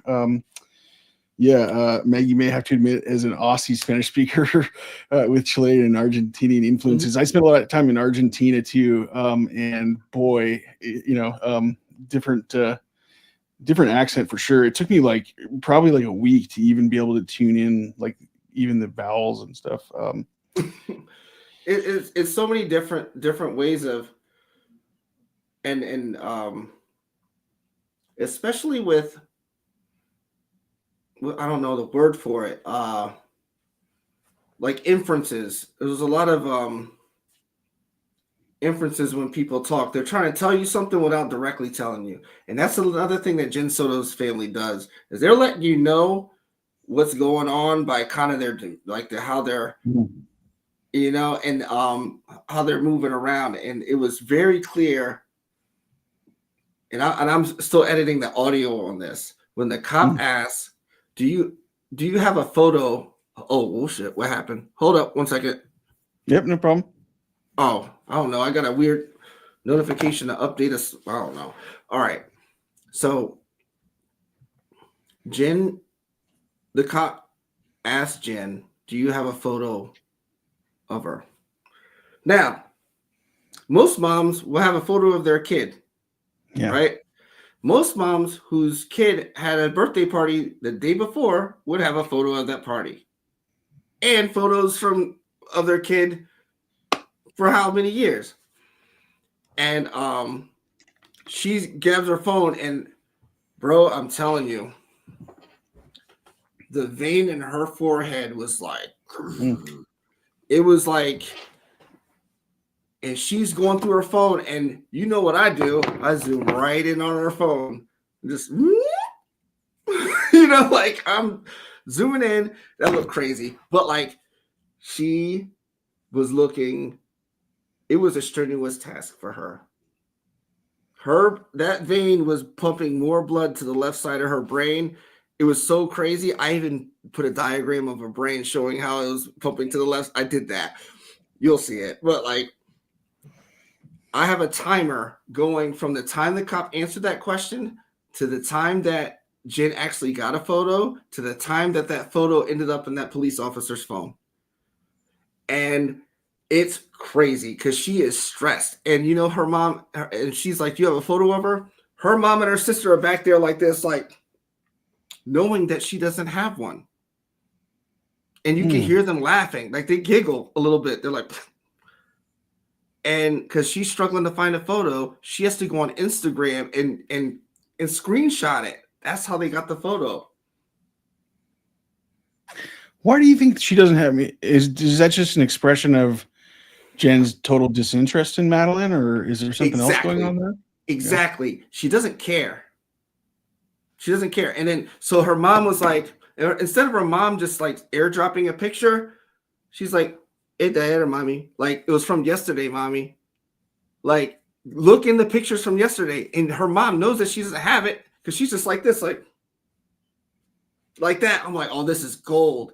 And then Stefan, you know, Stefan, I'm like, he's got pictures. Does he? So I was thinking like, because you know, Stefan's like this, his arms are right here. His phone's right in his pocket. Oh. I'm like, you know, Stefan's phone, that shit should say high voltage radiation on that shit. And I did that. I put like if Stefan got his phone out, it would say high voltage radiation, you know, like, you know what I'm saying? And so that he's sitting there and she actually gets a photo, and it takes almost 2 minutes for her to get a photo of her daughter who is missing, and who called the police. They called the police hours before. She still doesn't have a photo on her phone of her daughter. So what does that tell you? Those are the things that I'm noticing with Jin's family. They're telling her she doesn't care about her. Is she really missing? She doesn't even have a photo from her birthday. It's like the perfect example of what I was mentioning earlier, where when you're like deep in addiction and your priorities get rewired by it, it's like there's average mother, like of course they have photos because their priorities are their children, but when you're like a drug addict, it's like that's like a distant 50th on the list or billionth or whatever. Let me tell you something about Jin. Jin doesn't care anyway. Jin not only doesn't care, she doesn't even like her daughter. Right. Jin, she probably feels competitive with her. No. And competitive. She feels contempt. That's contempt, not competition. Contempt. This woman got pregnant by a dude who was in a relationship because she wanted to be with him. And that dude would not leave his relationship, even when she was pregnant. How do you think she feels about the daughter that she has that looks just like him? That she's stuck with maintaining and raising by herself. That's contempt. Competition would just, if there's competition, and I'm not saying there's no competition, there was no competition. The competitive aspect is when she looks at her daughter as Stefan's, girlfriend or whatever, because that's how she views her. The competition is around this time. The contempt has been there since day one. Yeah. So someone like Jennifer doesn't want to be reminded of someone that she's responsible for that's just been getting in her way for the past 13 years. I'll tell you something. All right. My own mother is a highly sophisticated version of Jin SoDo, kind of. Jin SoDo, I think, dumbs down her sophistication. My mom will prop it up with a lot of big words, like 4 or 5 syllable words. Now, I have been doing visual art for like full time for about 8 years, right? For the first 2 of those years, I would send my mom photos of my art. Like, what do you think about this? What do you think about that? And she would just give me these like, oh, that's all right. That's all right. Like she doesn't know. It would always be tepid. I'll give you a little bit more background. My mom used to throw my art away. Okay. When I was younger, when I was a kid, she would throw that stuff away. She doesn't like things that make me an individual. So, because to her, I'm an extension of her. Madeline is an extension of Jin, but Jin is sees her as an extension of her, and she has contempt for her. So she's really gonna have contempt for her as she gets older, and the competitiveness because they're both female. But she only cares about if whatever Madeline does rubs off on her and makes her look bad. She doesn't care if Madeline has to deal with the whole Stefan. She's putting her in that place. Now, what I noticed is that like Madeline was an artist. She painted, she drew. One of the things that really pissed me off was when I saw a whole bunch of art supplies in Madeline's room and not one thing on the wall anywhere. And there were 2 paintings that were just like propped up in the kitchen up against the wall, like just like just shelved and there were bills in front of it. That's how I knew that she didn't care for Madeline as an individual. I can look at that situation and identify with that. As a grown-ass man, I would send my mom my art knowing that she threw away the shit when I was a kid. She hated that shit.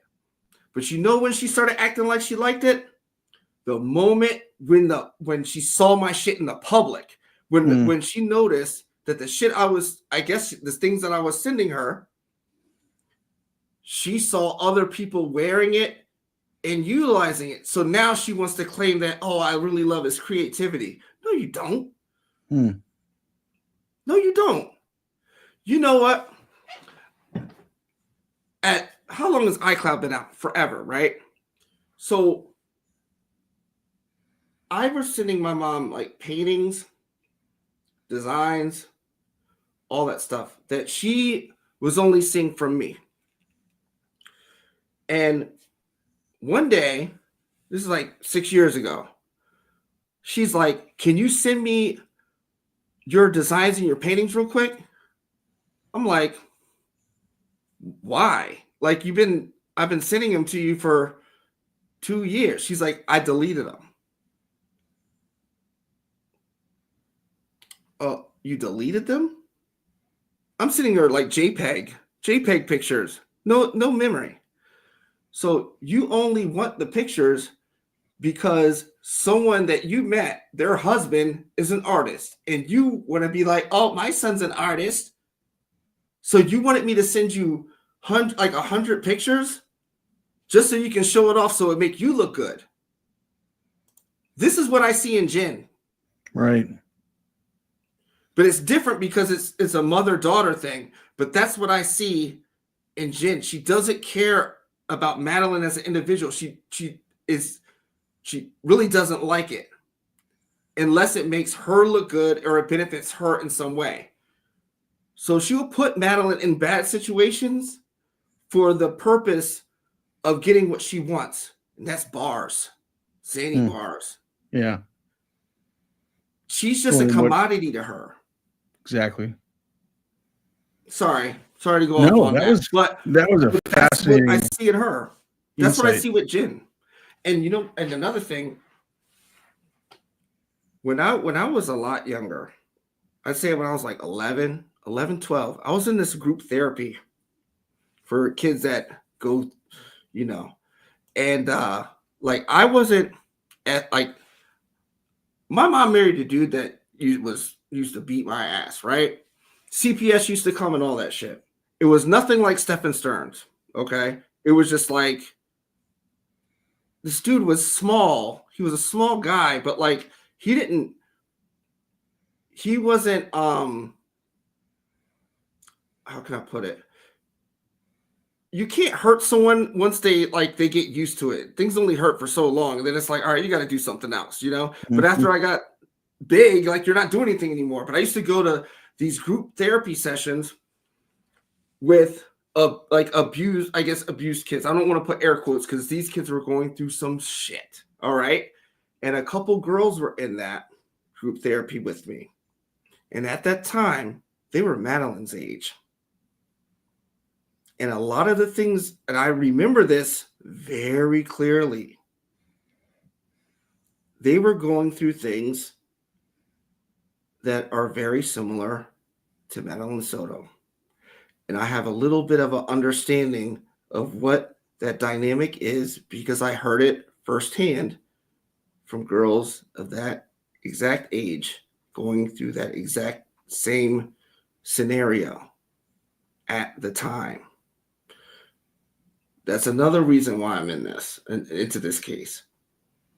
Because I've heard it from girls that had dealt with that when I was 11, 12 years old, and they were 12, 13. They were all of them were like a year older than me.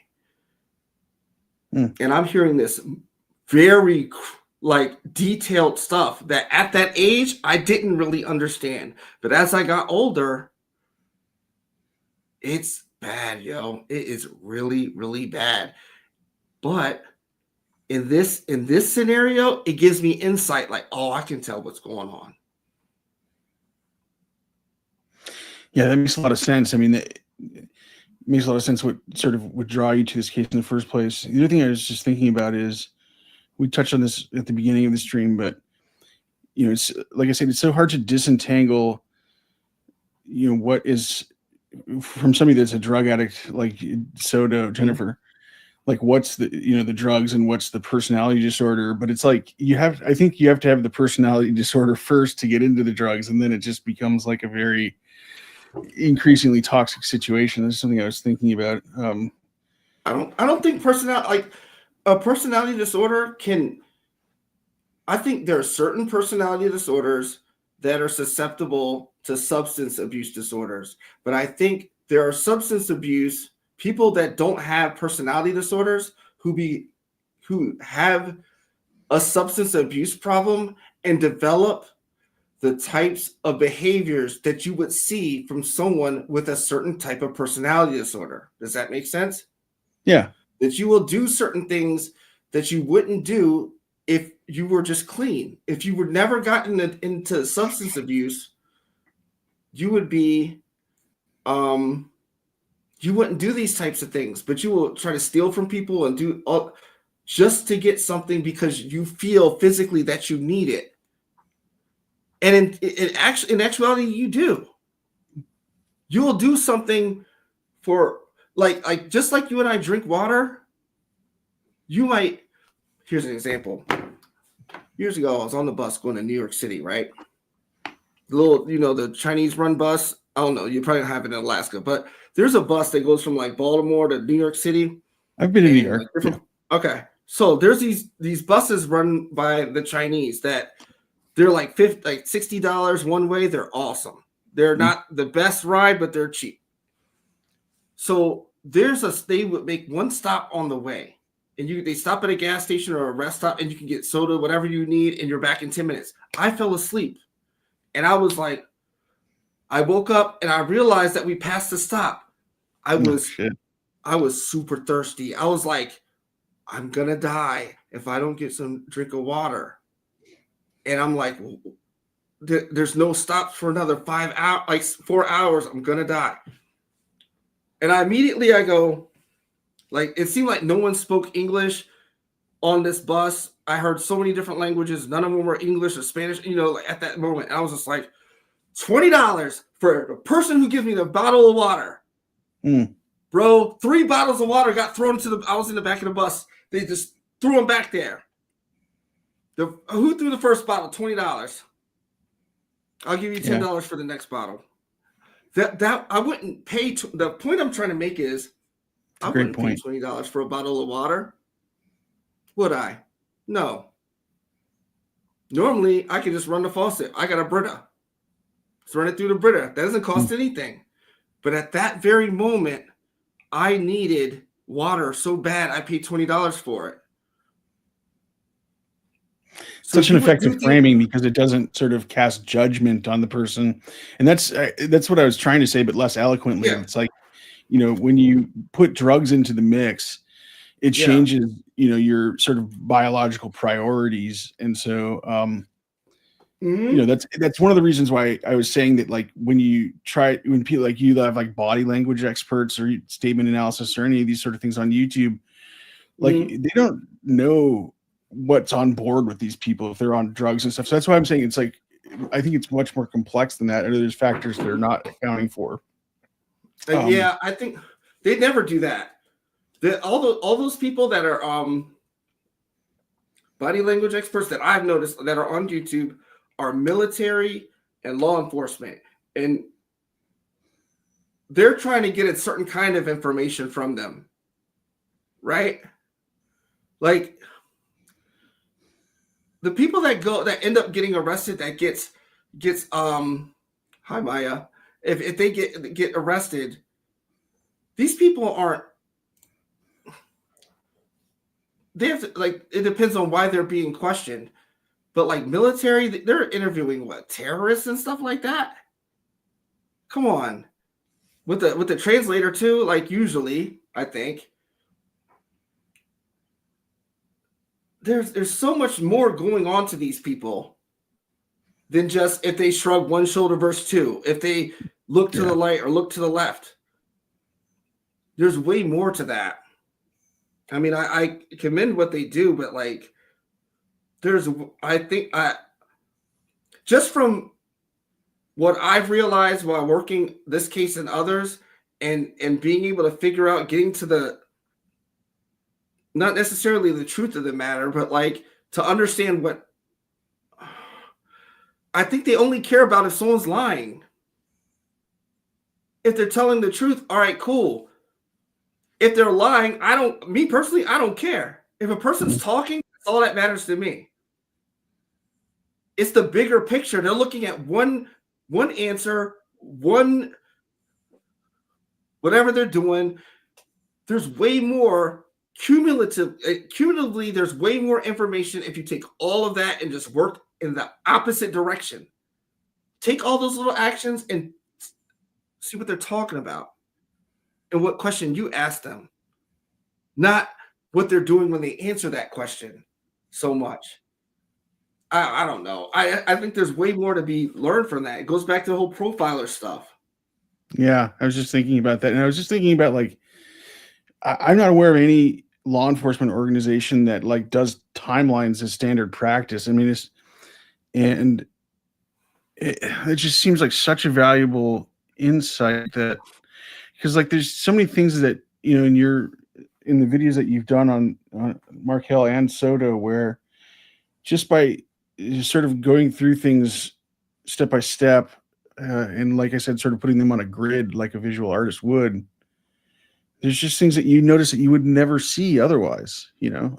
It's such a valuable thing. You also want to mention that, like, 2 hours 15 minutes in, and we had like all sorts of stuff prepared on like talking about Mangione, which is a fun case. This is all my fault.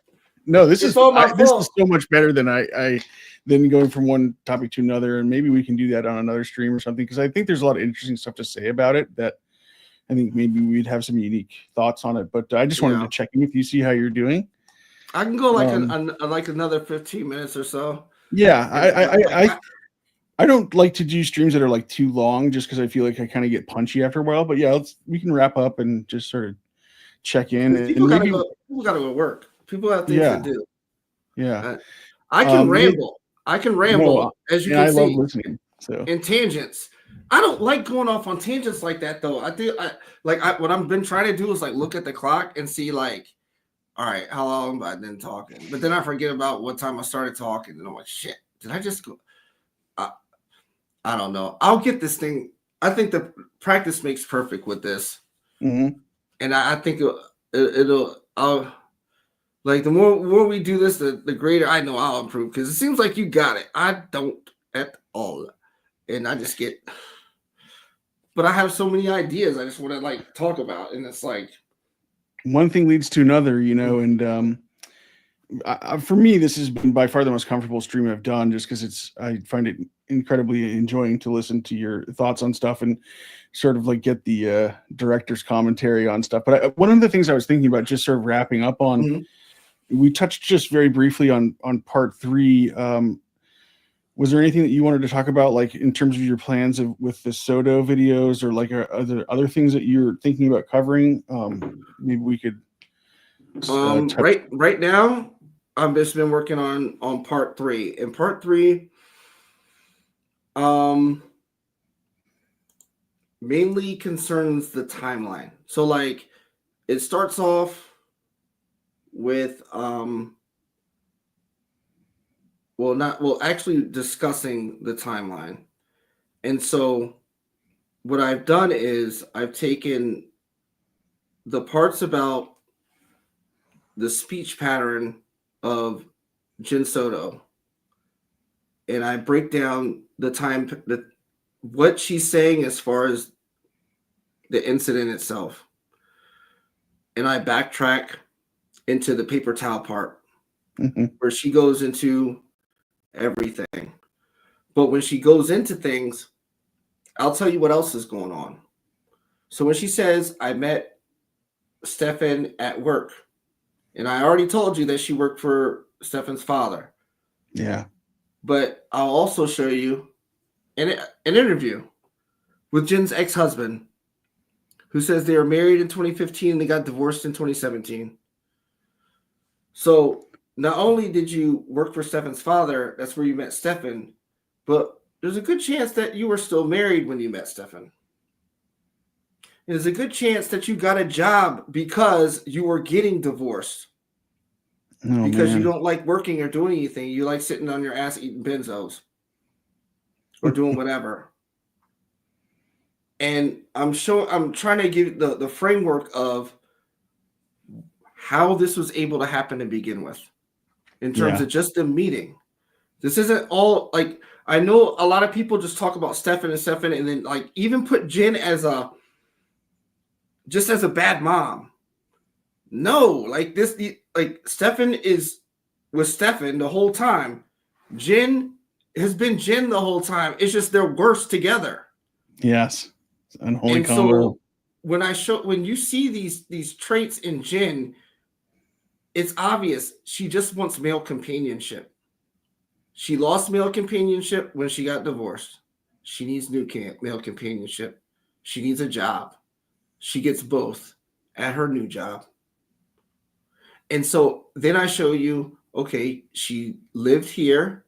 Stefan started coming over. Stefan started staying over. Stefan moves in. And I show you how everything involving their relationship in terms of moving and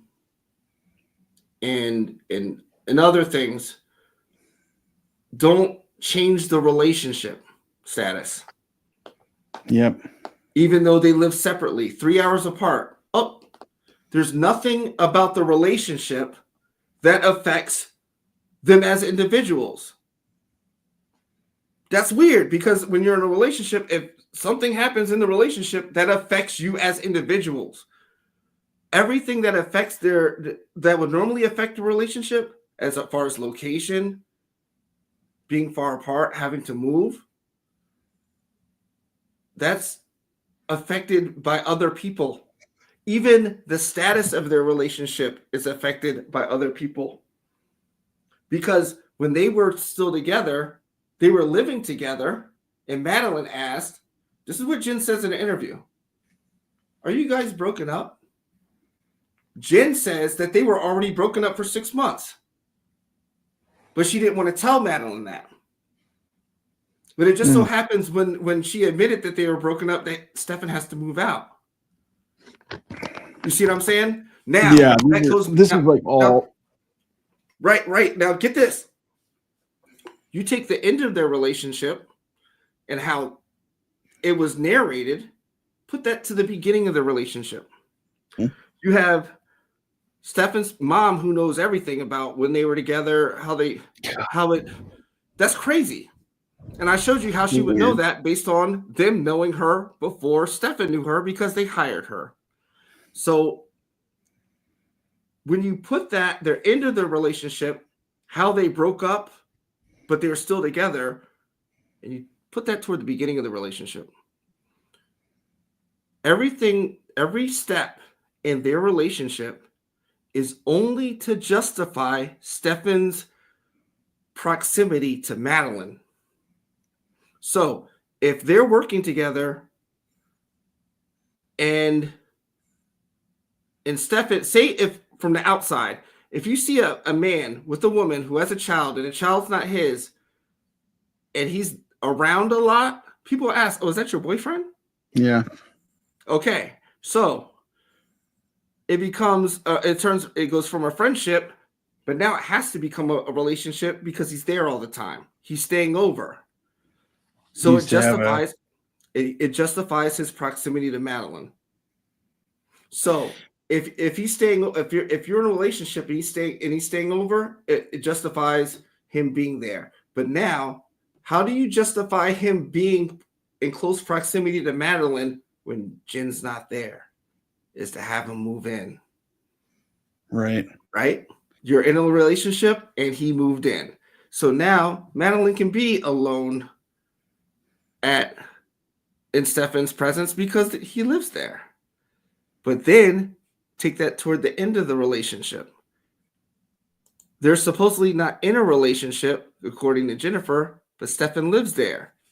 And that still applies for him having, it justifies his proximity because he lives there. They don't need to be in a relationship.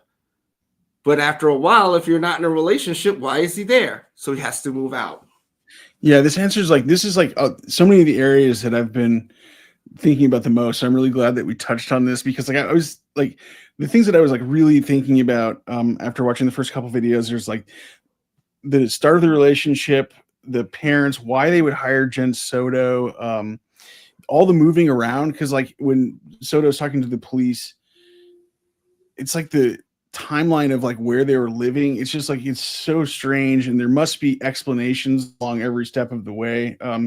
So just to get that sort of insight, I can't. I'm looking forward to part 3 a ton. I'm having fun making it, man. Yeah, checking on the chat while we're wrapping up here, and Tashi mentioning, like that's why she picked the owner's son. I mean, it's so obvious that they sort of were like each other's lock and key, that they both almost were sort of drawn to each other because they had the exact thing the other was looking for, and just the sleeping arrangements.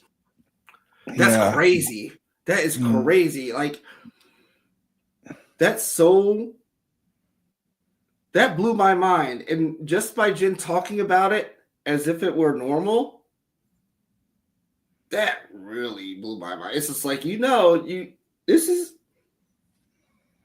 But she has to know that it's abnormal because no one saw it. If anyone saw that, they'd be like, "Oh no." If any of our family members saw that, I can personally guarantee you, as much as people say like, "Oh, our parents don't know,"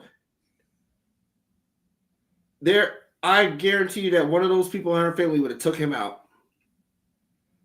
Right. Yeah, and that's another thing that we talked about a little bit in the notes, is like the level of knowledge for amongst Soto's family members and amongst Stefan's as well. And it's something that you've added like a couple like really great little notes on in your first videos, like that little snippet like I referenced earlier of Soto's sister, the aunt's Spanish, where she was asking during the initial police encounter, report with Jen, like were there any other kids around when Madeline was dropped off by Stefan for the first time Stefan's ever dropped her off, like at 8:30, which is apparently long.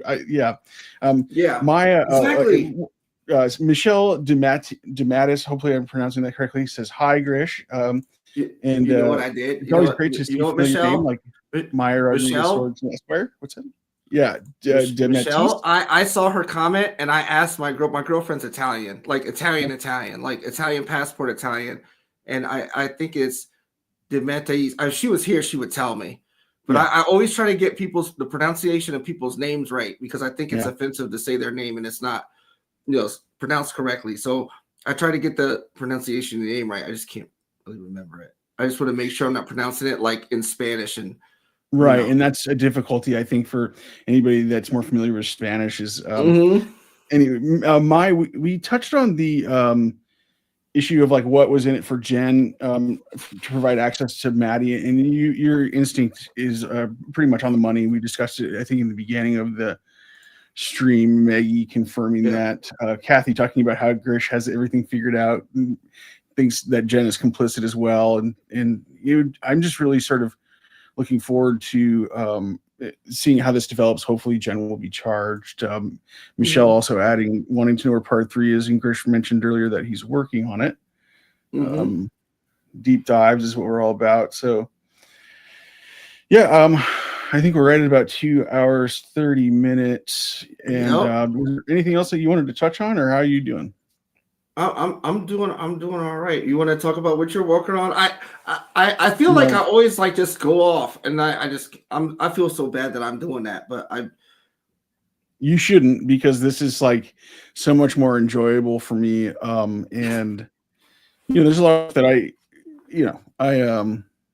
we had a lot of other topics, and maybe we'll cover them on another day. But no, this was great. I think sticking to Soto the whole time makes a lot of sense because there's just so much ground to cover. It's a fascinating case. It involves a lot of like particularly important topics to modern audiences. So I think we could do more streams, and people have asked us to do more streams. I'm totally down. So I think we'll try to do that, time allowing. I am totally down. I think I definitely need the practice. I wasn't before actually doing our first live stream. I never considered actually doing a live stream. I just thought I'll just post videos, and if they like them, they like them. If they don't, they don't. That's how I came into this. But I think they're they do. I think it's good to have that engagement, even though I'm not.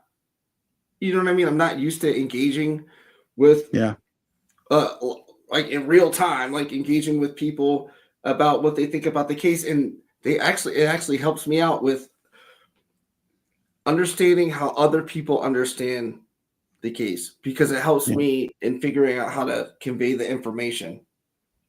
You see what I mean? I think it makes a lot of sense too, since you're working on part 3 right now. I think you mentioned it was about 75% done. So, but I mean, it's like you're in it right now, and it's like one thing that I've discovered, as a writer growing up, is like you end up, if you talk to other writers or just other people, or you end up sort of developing your own thoughts and sort of comparing and contrasting them. You get a lot of great insights. So I mean, I think that's one great function of a stream, and also just the interaction with the chat is great, and just it's fun. It's just it can be. I like doing that. Yeah, I like doing it. It's just it's very different for me, and I really enjoy it. And if y'all like me running off on tangents and going off, then I really in real life, like my friends and they don't watch my videos. They don't like, they know what I'm interested in. They don't ask questions about it or anything. Like, I could talk about certain things that, like, I just don't bring it up to them, because they're just not really interested in true crime or anything like that. You see what I mean? But it's like, so I don't really like talking to other talking to someone like you makes sense. Like, I can't bring up my ideas like vocally to people that I know, because they don't really care about the subject. You know what I mean? Yeah, we're exploring the space. Right, exactly. In real life, if I start talking about this topic and anything else that I've become what's the word, hyper focused on, they don't want to hear that. Yeah, and I think that sort of touches on one other. Sorry, go ahead. You got to talk to people who are interested in what you're interested in, and that's why I'm here. Yeah, and I think one sort of note to leave off on is, like, it also allows a space to, like, explore some topics that maybe are taboo. Hopefully, this stream maybe. It's a lot of fun, man, and we'll stay. We've been in touch. We should talk about doing another stream maybe after part 3 drops. Yeah, I'm down. We'll touch base, but the chat was great. What a wonderful chat, and I haven't streamed for months, so I really appreciate all of you taking the time. So I appreciate y'all. So that's it. Yep. We good? Yep. All right. Y'all be safe. Yes. I'll talk to you later, man. All right. Peace. All right. Peace.